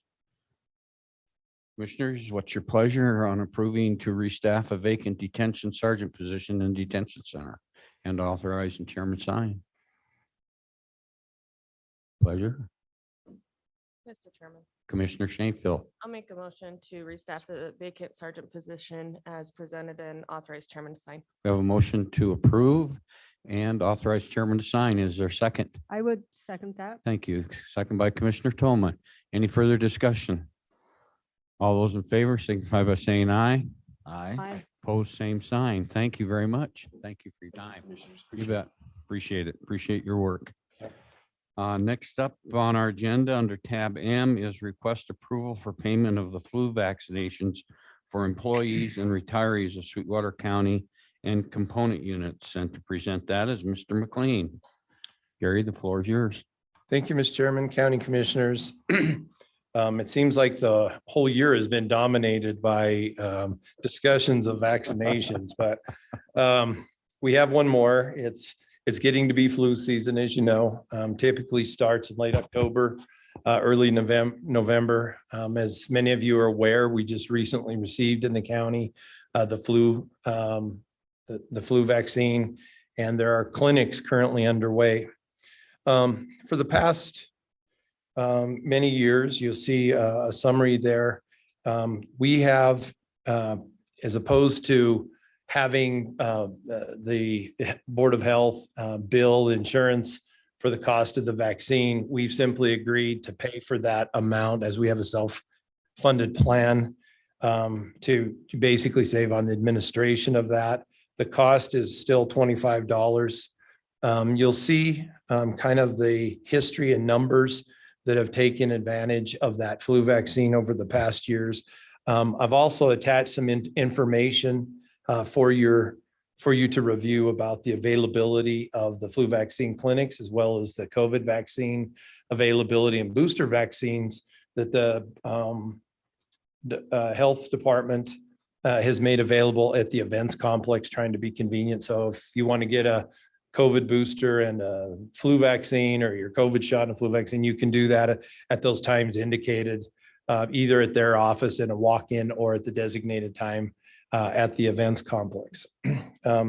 So from both an operational perspective as well as a health insurance perspective, the flu vaccine has been important in keeping individuals at work and also mitigating the spread of flu throughout the workforce and other places. As you know, as with the COVID virus, there are many who are vulnerable because of health conditions and other things. And this seems to be a fairly efficient way to administrate this. In short, what happens is individuals will go, employees will go, get the shot, and then we will receive a invoice back with their names and dates and the delivery of those. And then that amount is paid out of the insurance fund as opposed to billing it or anything. So we're not asking for any appropriation of money, just simply to communicate to employees that they can have that shut done and the costs will be paid in this manner. All right. Thank you, Mr. McLean. Commissioners, any questions regarding this vaccinations? No questions. Gary, when I look at the, I've got one, when I look at the chart on page 1 and I look at the years and total number of flu vaccinations, last year, 2020 was down considerably to 111 versus a couple of, well, I'll say the 3-4 years ahead. Mm-hmm. What do you think that's related to? Yeah, I think it's pretty clear that employees have a lot more choices about where to get the vaccine. This hasn't always been the case. They can get it from their doctor. They can get it at the supermarkets. They can get it at Walgreens. They can get it at Walmart and a number of other places. And I think for various reasons of convenience, people choose to do that. In those cases, if you were to go, for example, to Smith's and receive the vaccine, they don't charge the employee, but they do charge our health insurance. So so both are free to the employee, but the cost is higher from a health insurance perspective. But I suspect that's what's happening is that. So your 111 does not reflect if they went to one of those other services Yeah, no. and our insurance was still billed. Yeah, Okay. yeah, no, we don't, I could probably, I could request a report of that, but I don't think the overall numbers of people receiving flu vaccines fluctuates very much. There's just a lot more choices where they can get them now. Is the cost that's billed to the insurance company from, let's say, Smith's, like you mentioned, Yeah. is that the same as what we're paying for through this clinic? It's generally higher. Higher? Okay. Yeah. All right. Thank you very much. So it's very, we're looking at what's best for our insurance plan, which is self-funded. It's going to these clinics that we offer versus Yes. having immunizations. Yeah, so just to be clear, the Board of Health is only charging us directly what their cost is per vaccine to get the vaccine. So there's no Okay. markup or delivery charge or service charge or anything on that. It's just what the vaccine Okay. cost is. Thank you.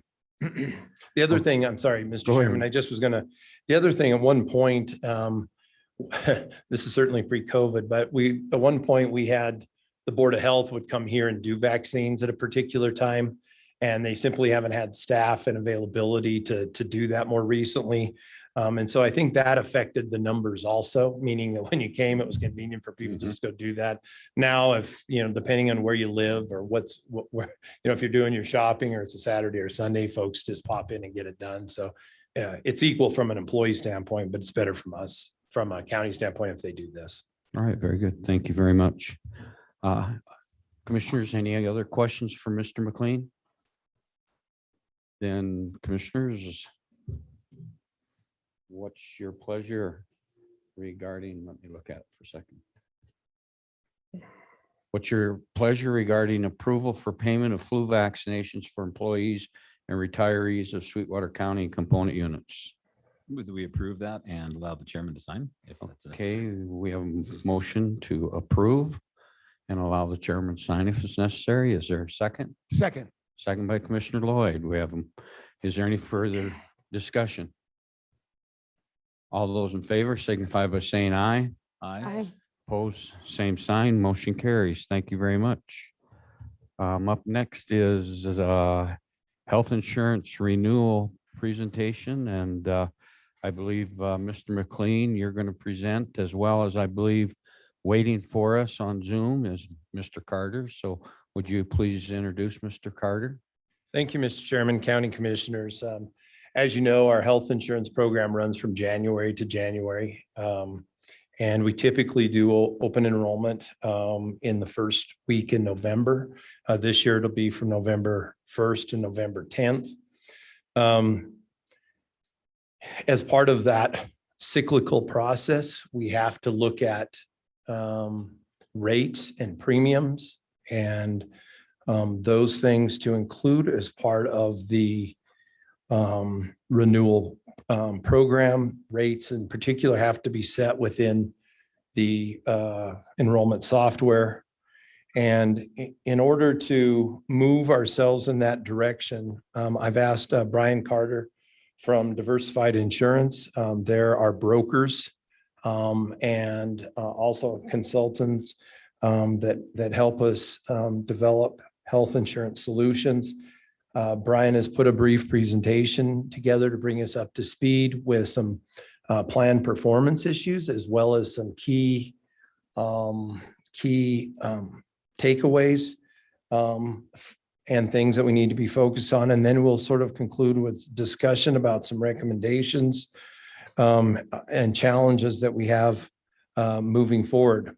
As part of that, I would say that, this year in March and in January, we put in place some cost control measures, especially with respect to prescription drugs.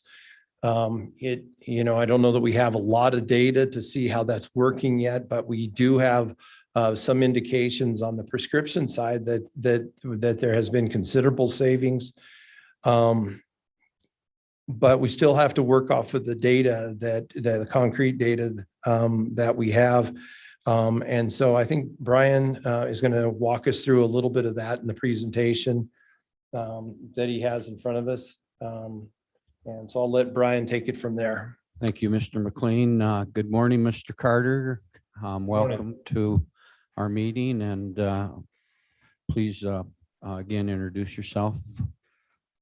Thank you, commissioners. I'm Brian Carter. I'm with Diversified Insurance Group. I'm an executive VP here and been working with the county for a lot of years now on insurance.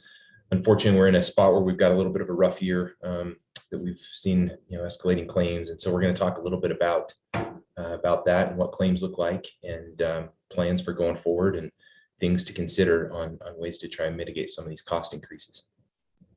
Okay, thank you. Go ahead, Brian. Okay, so starting out with claims, this is a little bit of history from the last several years. We set premiums each year where that gray line runs, and then we've got claims and total costs. And the difference you see in these two bars is the total claims that come in. Oftentimes, some of those are mitigated by stop loss payments. So you'll see there's years where total claims are actually lower than the paid claims, or the total cost is lower than the paid claims, and years where we're funding some out of pocket with stop loss premiums and administrative fees that we pay to the administrator of the plan. In this year, in 2021, we had set premiums at $1,464 per employee per month.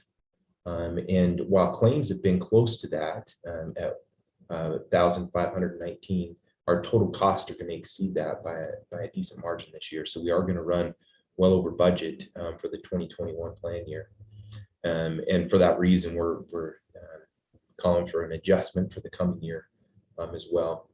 2020, we actually ended up really close to the overall budget because some of the large claims that we had were reimbursed by stop loss.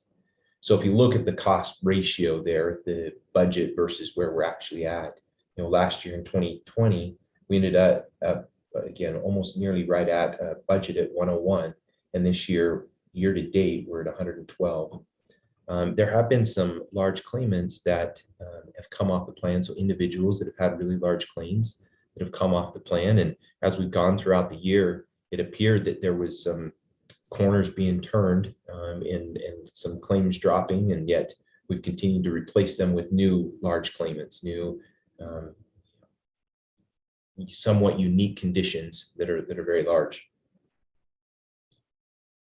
So if you look right now at our self-funding report for the year, this is kind of a balance statement of the plan.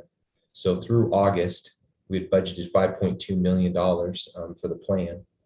And then we've got the various costs. So we've got $4.5 million in medical claims that have come in and $990,000 in pharmacy claims, for a total of $5.5 million in claims. We have received some small stop loss reimbursements for individuals that have gone over our stop loss cap, but only totaling $19,000 at this point, though for those individuals will be capped for the remainder of the year. And then we do have fixed costs in stop loss premiums and administrative fees of $686. So currently we're running nearly $1 million over budget for the 2021 plan year. What's interesting is that as you look at the plan and what's driving cost, it's all coming down to large claimants. If you look at your average individual on the plan, our costs have been steady to even trending down in the last year on that underlying utilization. So what we've got here is two diverging lines here, with this gray line being your total claims costs and this brown line being your claims when you pull out your large claimants. And we're pulling out any of those claimants with claims over 75,000 here. And we've been really, really flat on that and down in 2020. Now 2020, it looks like it's climbing, though what that is what's happening there is that we've got some claimants that will cross into that threshold of being large claimants and be carved out of the plan. We actually expect the year to end pretty even. And so we're seeing almost no movement on the underlying utilization, or meaning the everyday claims. So it's not a matter of people are going to the doctor more, or your traditional maintenance medications. Those kinds of things are not moving. We continue to have more and more very large conditions. And so let's talk about what those are. In the last 12 months, we've had 25 unique members with claims over $75,000. And some of those largest ones include, we've had 3 cancers that have been over 200,000. We've got 2 organ failures, one at 600,000, one at 200,000, two claimants with sclerosis that are over 100,000. Got a preemie baby in the NICU for an extended period that ran into the hundreds of thousands. So these are the kinds of things that are driving the plan costs right now, and not the more traditional day-to-day claims. Outside of your large claimants, the only things you can point to where there are areas that could be addressed is joint degeneration. We continue to see a very high level of spend in joint degeneration with surgeries, backs and orthopedic surgeries. Diabetes, while very few of them are in our top 20, in our top 25 claimants right now, they oftentimes lead to larger chronic conditions in the future. And the amount of diabetes we have in the population on the plan is actually 25% higher than benchmark. So far more people with diabetes than what you would traditionally see in a plan like yours. And then lastly, injections and infusions. We have a lot of high cost medications that are being infused at a facility rather than at a pharmacy, which significantly increases the cost of those injections and infusions, and maybe something we can address there. I just want to touch briefly on some national trends, some of the things that we're seeing around the country, so you know kind of where you stand versus national trends. We're expecting average cost increases going into 2022 at 9 to 10% across the country. We have seen more volatility than ever on increases in that if you talk to carriers, they're seeing many companies or employers that are seeing cost increases in the 20s to 30s. And then they've also seen some where we're low single digit. So it's more volatile than most years right now on those national trends. Part of that's due to COVID. It's added a lot to the volatility in the market. Claims aren't happening on the traditional timelines that we've seen in the past, meaning many procedures are being delayed. If it's something that, maybe you've got a surgery or a treatment that needs to be done, but you've got a timeline that's somewhat flexible. Those have been moved around and oftentimes stalled. We've seen an increase in respiratory inpatient claims. Preventive care levels have significantly decreased nationwide, which leads to some concern as to whether things are being caught in a timely nature, or do we have individuals that may end up with maybe a cancer claim that doesn't get diagnosed as early as it could have and becomes a much larger claim than it would have otherwise been. And then finally, we've seen a very large uptick in mental health claims, both outpatient and inpatient. And we've also seen that a similar increase at Sweetwater County in mental health claims. Finally, large claims, while being a big driver for Sweetwater, are also a big driver in the national trend. So right now, in the last 3 years, we've seen 22% of employers have had a member with claims over $1 million, which up until the last 3 years, it was rare for us to see employers with claimants over $1 million. Those $1 million claims are up 30% in the last 3 years, and cancer conditions continue to be the top high cost claims, with cancer medications making 9 out of the 10 high cost injectable medications. Some of these injectable medications can cost upwards of $30,000 a month for many of these cancer treatments. We've even seen injectable medications as expensive as $85,000 a month for a blood disorder. We have some diseases that have drugs in the pipeline that will be approved in the next few months, costing upwards of $1.8 million a year. So Gary mentioned this briefly, the progress from 2021. We did change our pharmacy benefit manager to Smith RX last year.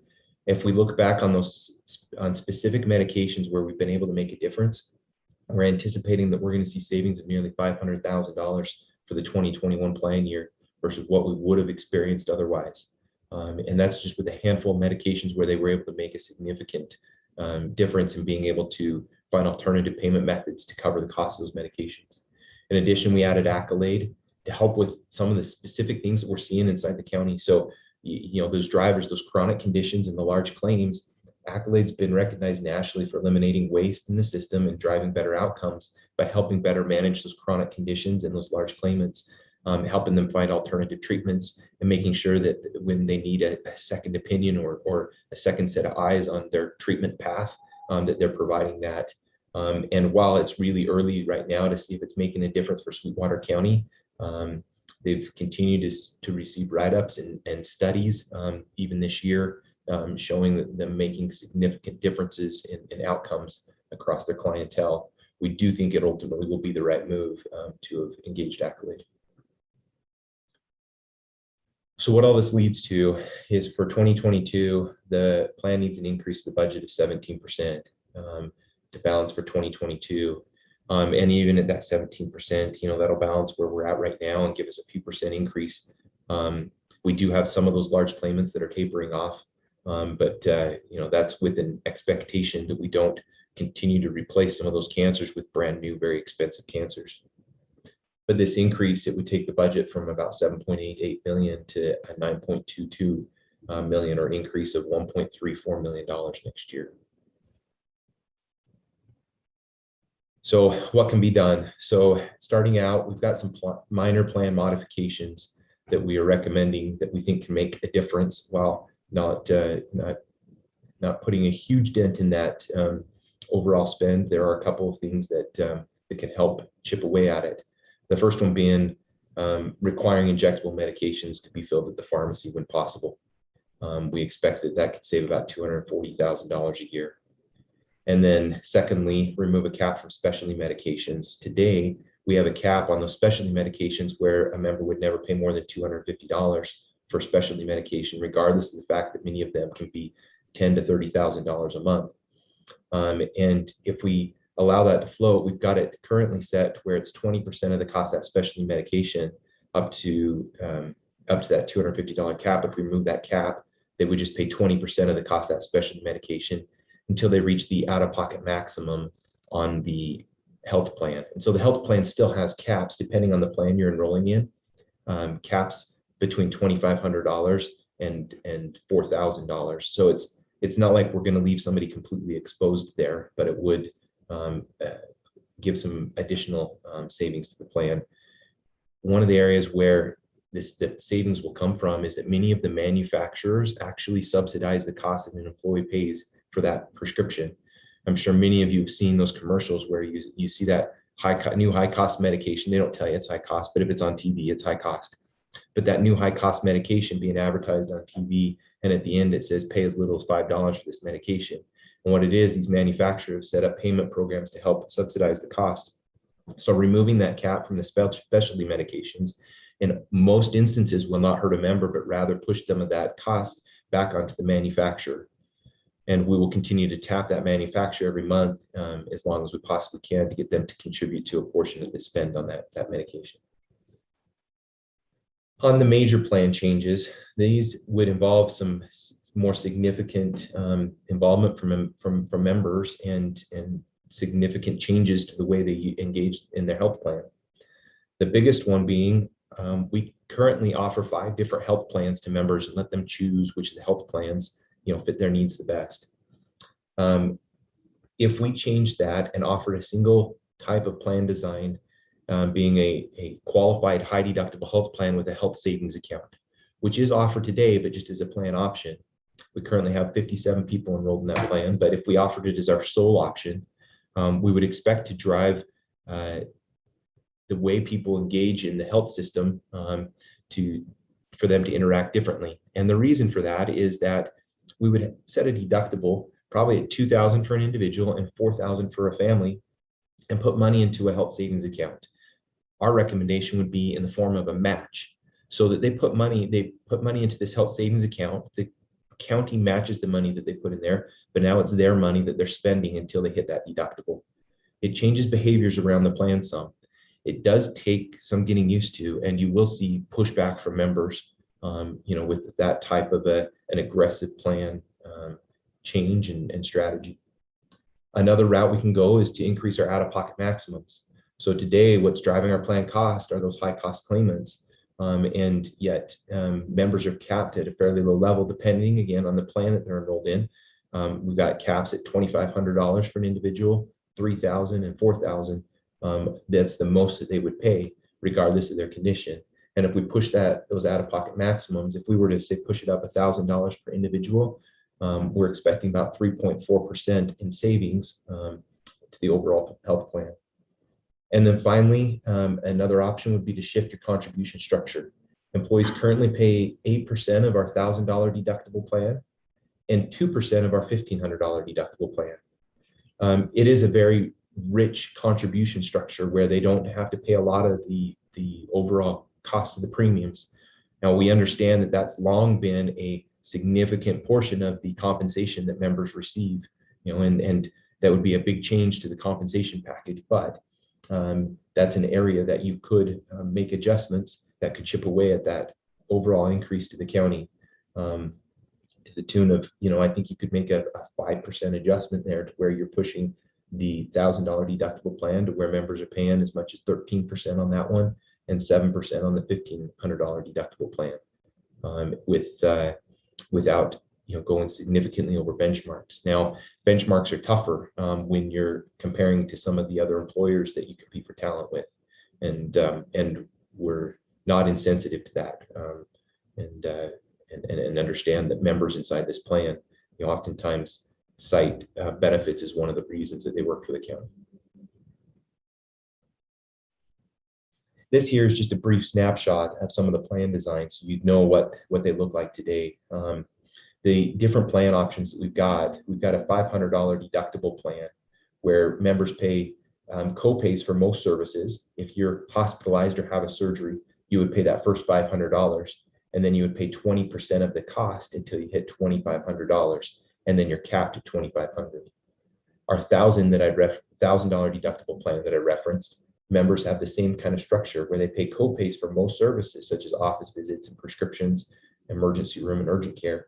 But if they do have something major like a hospitalization or a surgery, they would pay their $1,000 deductible and then 20% of the cost until they hit $3,000. And at no point would a member pay more than $3,000. They're capped at that and don't exceed that, even including their co-pays, co-insurance. All dollars go towards that. And again, we've got 5 different plans with similar type structures. So with the other copay plans being a $1,500 deductible and a $4,000 deductible, also with copays.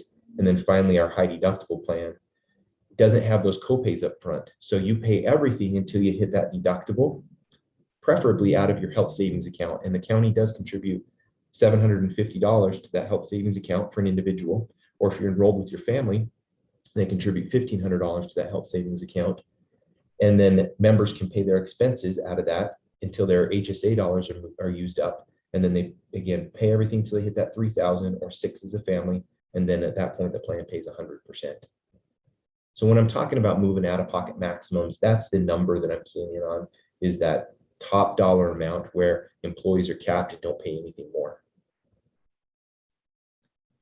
Lastly, as we talk about what can be done outside of plan design, contributions, things that directly affect members, retiree plans continue to be an area where we see plan costs high, in that when you look at that pre-65 retiree pool before Medicare is involved, that's our most expensive group enrolled in the plan. And one method to go about changing that would be, rather than providing a guarantee of coverage, would be to, in an early retiree type program, provide a flat annual dollar amount towards their health care, rather than actually enrolling them in your health plan. The individual market does offer a guarantee of coverage, meaning it's not like they're going to be unable to go and buy coverage elsewhere. Regardless of their health conditions, you can go and buy individual coverage. In fact, the individual market doesn't change premiums based upon health conditions, but rather just upon age, right? So that's the only thing that can really change their premiums on. And then finally, the last thing that I mentioned here that can be done is direct contracts.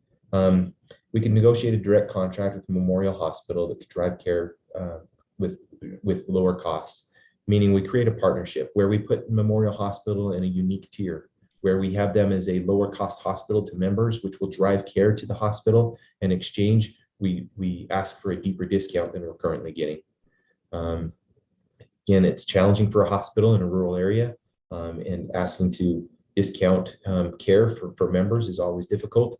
But we're hoping that in a give and take type scenario where we give them a potential to get more care into the hospital through a unique cost structure to members that rewards members for using the hospital at a lower cost, that we could negotiate a contract that both parties win. And then lastly, drive care to low-cost surgical centers through a bid process, meaning today we've got, those joint degeneration procedures, the backs and the orthopedic type procedures that are expensive. And in the last year, we had 2 that exceeded $100,000. Many outpatient surgical centers across the Intermountain West could do them at a significantly lower cost. And we understand that would potentially drive care outside of Sweetwater, but we'd like to include surgical centers in Sweetwater County in a bid process to try and drive down the cost of those outpatient surgeries, the orthopedic type surgeries. And that's kind of it. As we look through your claims data and the areas where we think we can make a difference, those are the key points where we think that there are opportunities. I'd love to Thank you, field Brian. questions. Yep. Commissioners, Gary, do you have anything to add to that? Yeah, if I could just call out a couple things that I think are worth mentioning that are some additional challenges. As we have reduced the size of county government over the past 10 plus years by almost 70 people. One of the unintended consequences of that is that while you're not collecting premium and you're also not getting expenses, those high cost claimants are spread. The cost of that is spread over lesser people. So unless people leave, you still have those same high cost claimants. You just have less premium contributions to continue to fund them. And so that magnifies, the underlying problem which exists generally, meaning the growth in prescription drugs, which continues to be absolutely outrageous, that everybody is facing and probably will not see any relief from until there's some legislative change. And the increasing cost to procedures like MS and rheumatoid arthritis and cancer treatment continue to grow, and you'll be spreading those large costs over less people, which puts more pressure on the contributions per employee. So that I think is one of the things. The other thing which you see in here on average, I suspect we have one of the oldest, if not older, average group ages relative to the data sets that Brian presented. And so as a result of that, you see those kind of aging orthopedic, shoulder, back, knee, hip kind of treatments that are probably not typical in every industry segment. The last thing is that with respect to retiree insurance, many of you have probably asked how we got in that business to begin with. This came at a time when it was not guaranteed to accept individuals who had pre-existing conditions. And so individuals that were retiring to no health care because they had an existing condition. And so at that time, the board had made the decision to essentially create a retiree program so that individuals retiring between their retirement date and Medicare age had access to health care, because as you'll recall at that time, they either would flat deny coverage or charge you a premium that was so excessive, no one could afford it. So that's kind of how we got there. And just to be clear on that point, post-65 retirees are part of a carve out. Our plan acts just like Medicare carve out would, a Part F Medicare supplement, in that we pay only on the portion that Medicare doesn't cover. So that part is not expensive to the plan. Where the costs come in, and as we will all be in that circumstance, is between say 62 or 60 and 65. and those costs during that period. And those are times when you're paying the consequences for your youth with respect to joint injuries and challenges like that. So I just wanted to provide a little bit of background in those areas. This is a lot of information. Our goal right now, since we have Brian, is if the board has any questions right now, we'd like to kind of discuss those and improve our understanding. Ultimately, by the next meeting in October, we'll need to set some rates as well as a direction in terms of some cost control measures. But we want to make sure that we have a good understanding now, and especially with Brian with us, who's done a lot of work in this area, not just for us, but other clients in the Rocky Mountain region. So. Okay, very good. Thank you. Commissioners, questions for either Brian or Mr. McLean? Just one. Yeah, go ahead, Commissioners. Brian, with the out-of-pocket escalation that you talked about as an option, increasing that, is that something that can be tiered? Is that something that has been done before, or is perhaps as expenses increase, that your out-of-pocket maximum increases as well? Yeah, so we haven't made big adjustments to that over time. The closest we've come is when we went to the type of plan structure that we've got today. So previously we had one plan option that was available to members. And a number of years ago, we said, okay, this doesn't make a ton of sense. We've got members that are buying a plan design that doesn't necessarily fit their needs. And so we went from one plan design to 5 plan designs with varying out-of-pocket maximums, and then set a premium structure that, instead of being based upon that most expensive plan, which was a $500 deductible plan, we scaled back our contributions to one of the less rich plans and still allowed members to buy up to keep the very rich benefit design that they had before. And so that $500 deductible plan looks like something the county's had for at least the last 10 years. But now we've got other options for them to buy that are less expensive. So I'm not sure if that answered your question. It's not something we've done before, but something that, as costs have increased, I think it's something that should be considered. Thank you. Thank you. Commissioner Tolman? How many people do we have on our plan? We're about 485. Brian, is that about the current number? I mean, it fluctuates a little bit, but around 485 employees and about 1,000, just a little bit over 1,000 covered lives, meaning dependents. And so about 480 employees and We have 1,000. component groups in the insurance plan too? Yeah, Okay. the library, the museum, the events complex, Southwest okay. Counseling. Yeah, all of them are part of the plan. So, and that's a good point, Commissioner Tolman. I mean, one of the challenges here, when we did this, we worked with Diversified to develop an enrollment system so that we could manage this with multi-agencies. Obviously, each of those agencies has a different demographic than, say, county employees, and different operating challenges and funding requirements. So that is somewhat of a challenge.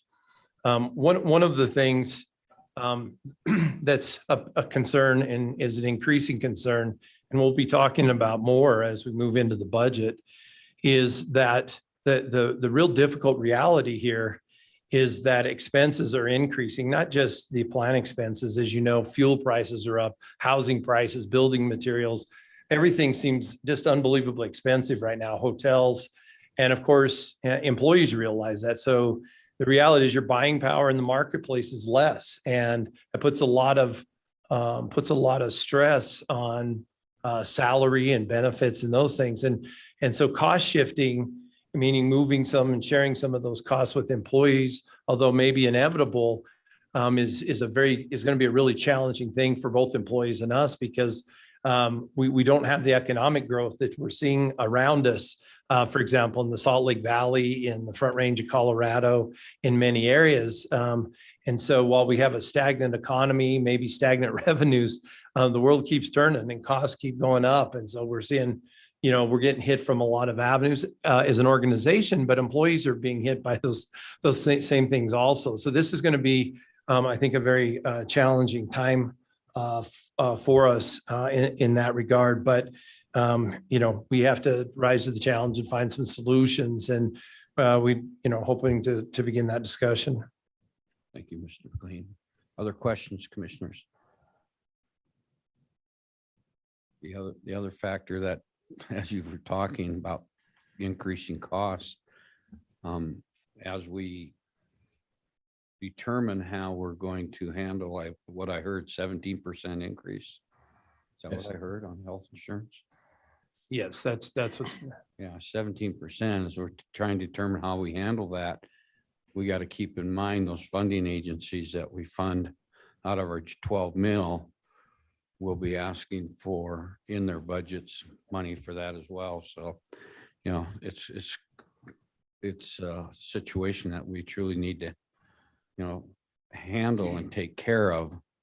But also how can we minimize the impact of the general fund? So, Mr. Chairman, County Commissioners, I discussed this with Mr. Carter recently. I mean, obviously, all of these things have to be reconciled in the context of a budget.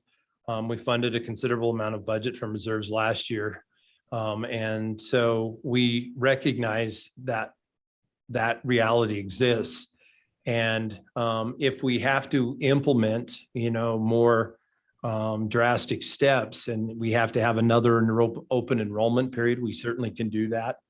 There's certain challenges with that, but the point of it is we're prepared to do what we need to do to make those things work. The question is, where does that balance lie between fiscal responsibility and adequate and good benefits for employees and things like that? And so we're hoping to get that dialogue going, but just so we realize we have an open enrollment period now.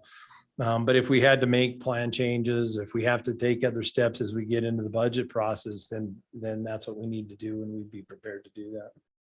thank you. Commissioner Smith. Gary, how much of how much importance is placed upon this as the compensation plan? How many, from your experience and your years here, how many Sure. people like, well, it pays a little less, but boy, the benefits are good. Yeah. Choose to come here because of this great plan that we have. Yeah. So I think I would say historically it was a primary reason, sole reason for some. Obviously, it depends on your status, right? So if you're single and healthy, and that's not a big deal. If you have a family or you have a lot of infirmities, that's the primary driver. But the reality is that it's significant. I think when you look at the scale of the large claims that we're talking about, it would be very difficult for any individual to bear those costs or even a significant percentage of those costs financially. This is not an inexpensive place to live. And so that compounds with that. So I would say with a younger population, it's not the biggest driver. But certainly as people age and with the older people apply, it's a major factor. And the other trend that I suspect you've all seen as well, over the last few years with some of the declining economic challenges, with some industry consolidation, with some businesses closing, we've seen more dependents move on to the plan because individuals have lost coverage in other organizations. And so where maybe a child and the dependent were on another plan, they're now on our plan because that's the only plan that provides coverage. You've seen an increasing number of plans in the area move to just funding an HSA and not offering health insurance, or just providing money towards an account to be used towards that. So you see a lot of small businesses having to do that because the scale of the costs you see here is simply out of reach for their size of organization. So I think it's a very important issue. It's undeniable. These numbers bear that out. And so, I think, but again, just to reiterate, I think it's especially important because employees and the county are being hit from all directions, right? You're being affected with fuel prices, and you're being affected with house prices and building prices and grocery prices and utility prices. And all the while, economically, there's less jobs, there's more people out of work, and stagnant or minimal growth in terms of wages. So for all those reasons, I think this is very significant. Okay, thank you, Mr. McLean.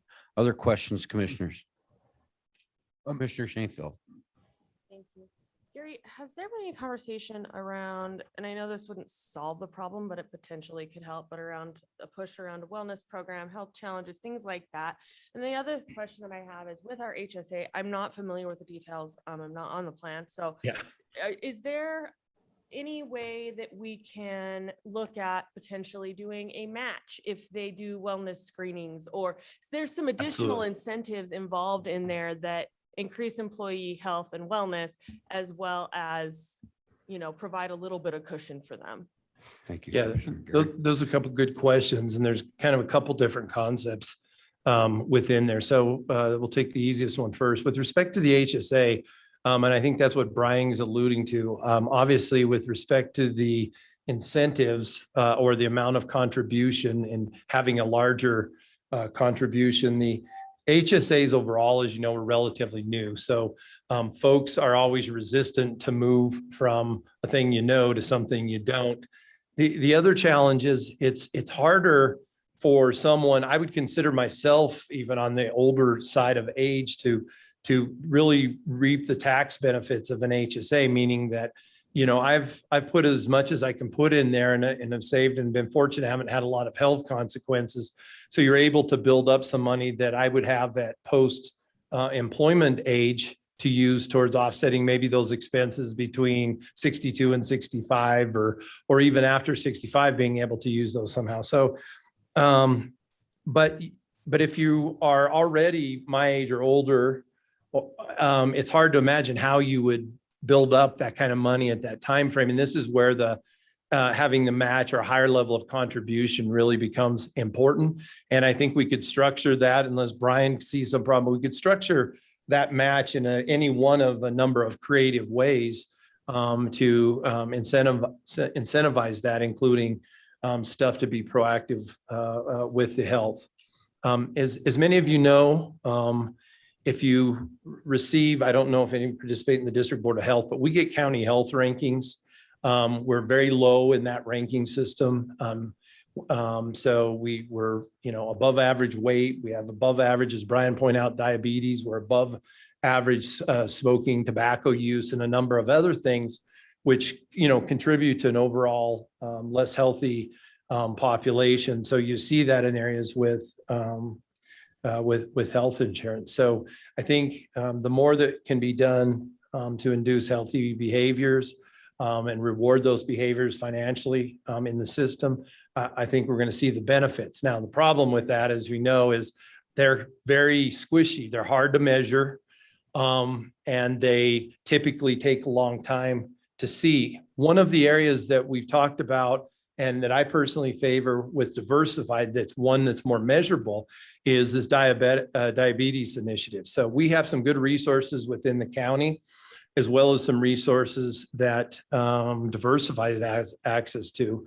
That is a wellness initiative that I believe we can measure directly. We can measure the cost consequences directly. We can measure the number, meaning reducing the number.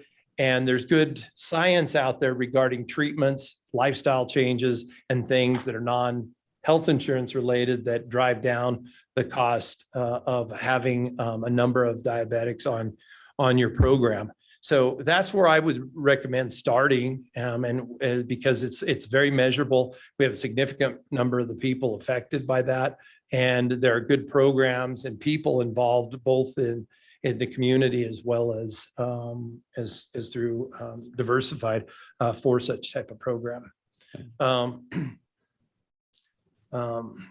Yeah, second part of your question, and I lost track of it in that answer. Anyway, remind me if I didn't address, I'll come back to that. So yeah, I think that is something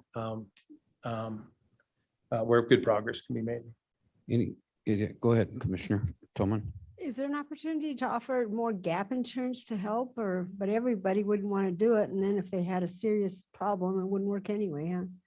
Do we offer gap insurance? You mean in the way that Medicare does? Yeah. Yeah, I mean, no,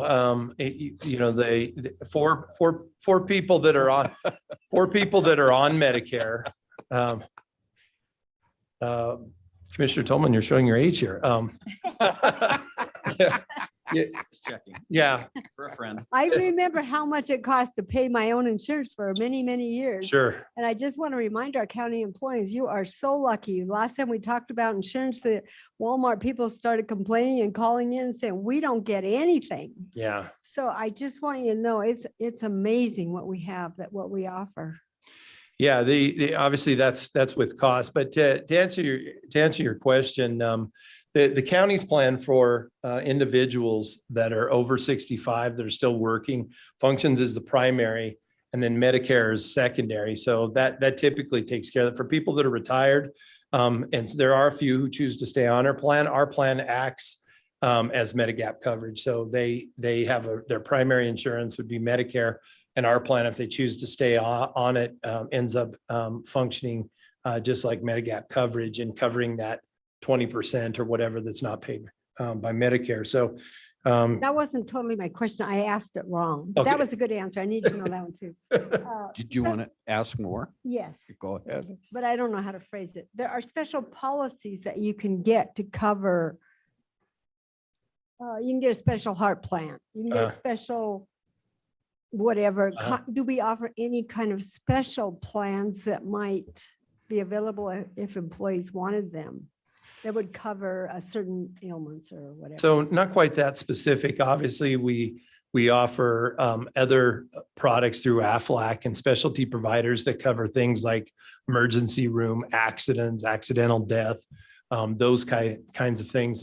Brian, are you aware of any specialty programs for like cardiac coverage or cancer coverage In beyond? fact, sure. You do have a program today. So your critical illness policy actually has 10 different diseases that it covers, including cancer and heart disease that covers those kinds of expenses. Thank you. Yeah, within the existing plan. Yeah. Yeah. Thank you. Any other questions, commissioners? Mr. Chairman. Go ahead, Commissioner. Roy. Yeah, Gary, I was just kind of wondering, it is October 1st. You're talking about open enrollment, which will kick off fairly soon. Yeah. What's our time frame to make these decisions? I mean, there are a lot of options on the table. So I guess first question would be, what would be our time frame to make decisions and how we cover this 17% gap? What would be our time frame? We'd have to have that information together. So there's two parts to that. The one is by the next meeting in October, we have to set premiums, and those premiums would become effective in July as part of the program. So when people did open enrollment, they would know what those would be. It might affect their plan. So that's the first thing we need to by next meeting. And I would be back before the board with some recommendations, and we need to make some program decisions if there are any that make sense here. And I'd have some recommendations for those also, as well as set the premiums.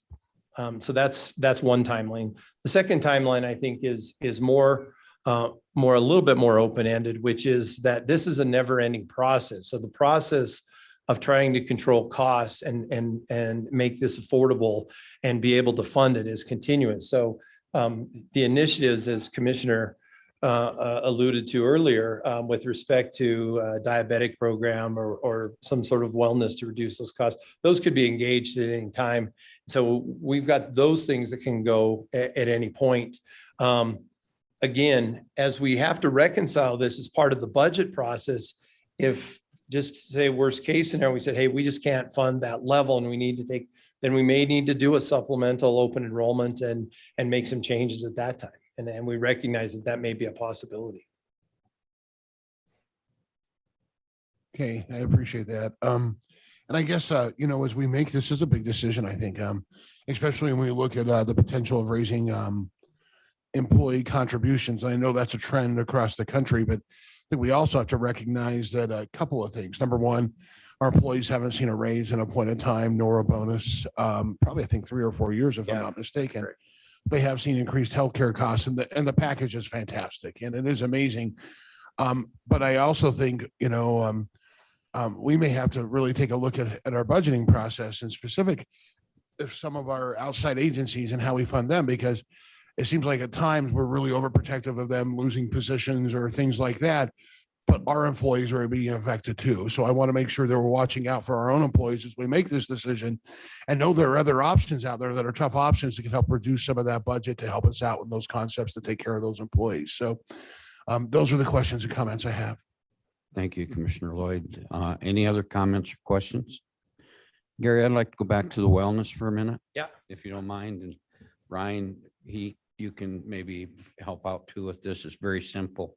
But I know we've talked about wellness programs in the past and it's, it's very difficult and it's tough to do and that type of thing, especially at a time when we're also reducing staff because it takes staff to do it and to monitor and help work with it. But one of the simpler things that crosses my mind is memberships to workout clubs, i.e. I think like Planet Holly or not Hollywood, but Well, you can go there too. That's a different kind of workout, but that's a different kind of. yeah, Planet Fitness Thank or you. Rec Planet Center, Fitness, something sure. like that. Yeah. I mean, has that been beneficial in other programs as far as health wellness to help with medical? So two things I think with that. Number one is that traditionally the people that go will continue to go, meaning and they're typically the people that are already using it.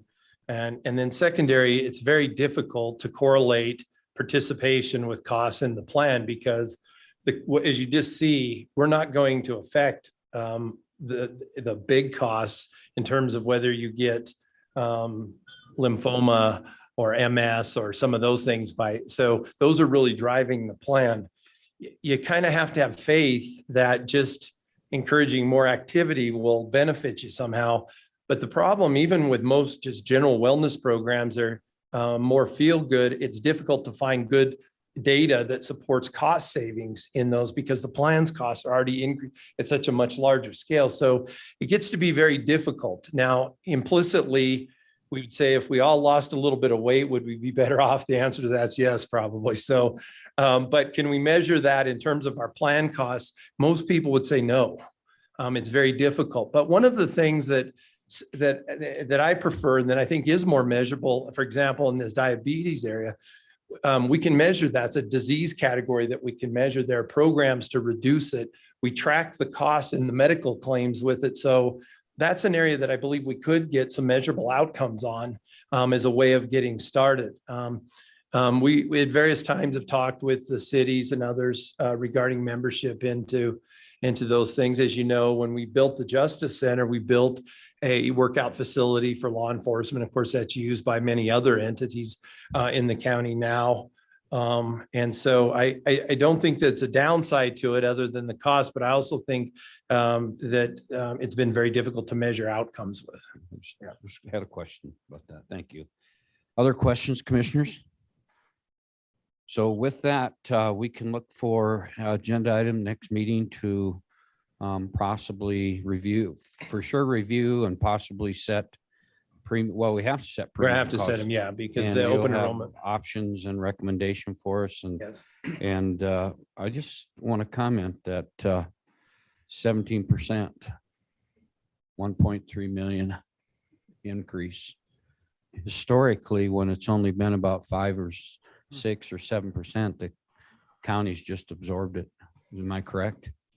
Yeah, I think that's true. There's been some years that have been higher. But the other thing, we froze premiums last year and part of that was we saw less people last year going to healthcare providers during the COVID period. So I think partly what you're seeing here is a little blip back to more of the normal curve where it was flat for that year, 18 months under the COVID thing that has had some impact also. All right.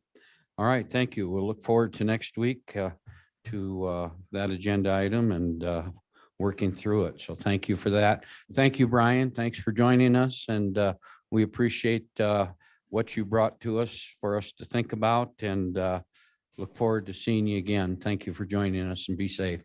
Thanks, commissioners. Thank you.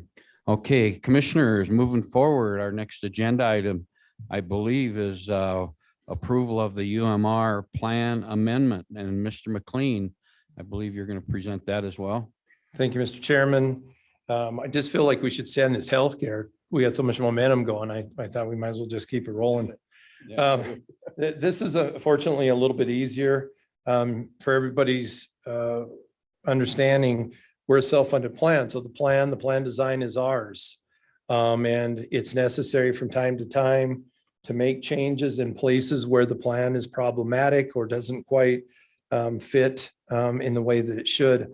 One of the increasing trends that's caused problems for some employees is that doctors are increasingly using genetic testing to develop treatments for individuals. Some of those are experimental. Many of those have been vetted. And typically what happens, the employee goes to the doctor and the doctor says, hey, you need this genetic testing, which is very expensive. And so they think that it's covered under the insurance plan. They find out it's investigational or research-based, and the employee sees an expensive bill as a result of that. So one of the ways to alleviate that and to ensure that that is vetted properly is to require prior authorization prior to that. And it doesn't take very long to get that. It's generally pretty straightforward. So this change in effect does that prior to receiving genetic testing, that there be prior authorization to avoid that expectation or assumption that it'd be covered, and then later finding out that it's not, and being faced with significant number of bills related to that. So my recommendation for the board is to consider approving adding prior authorization to the county's plan for genetic testing as provided in the attached memo. All right. Thank you, Mr. McLean. Commissioners, any questions? Again, another one of those things that providing for our employees to help them have a better living, as well as, again, it'll reduce some expenses for them in the medical arena. So any questions? What's your pleasure, commissioners? Mr. Chairman, Commissioner Smith.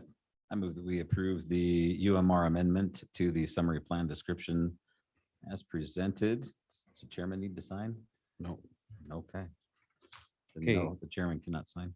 We have a motion by Commissioner Smith to approve the amendment to regarding the plan description. Is there a second? Second. Second by Commissioner Lloyd. Any further discussion? All those in favor signify by saying aye. Aye. Opposed, same sign. Motion carries. Thank you, commissioners.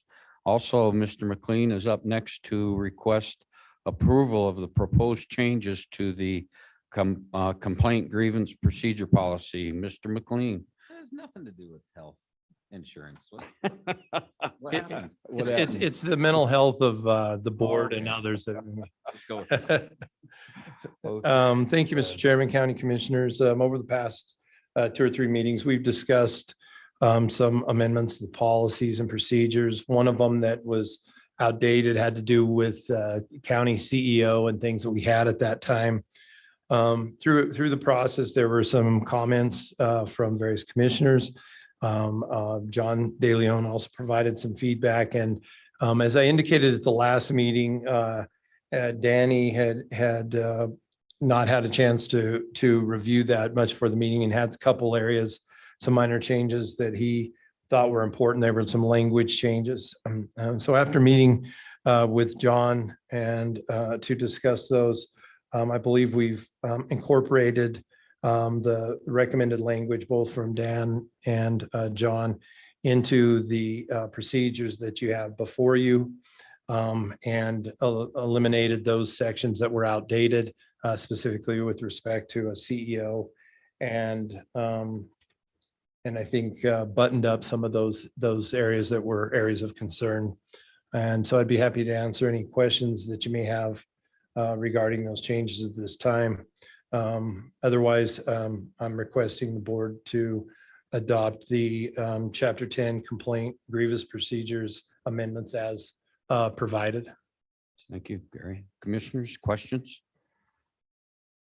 I think we reviewed this and got it through the right channels, and I believe it's looking good. So pleasure, commissioners.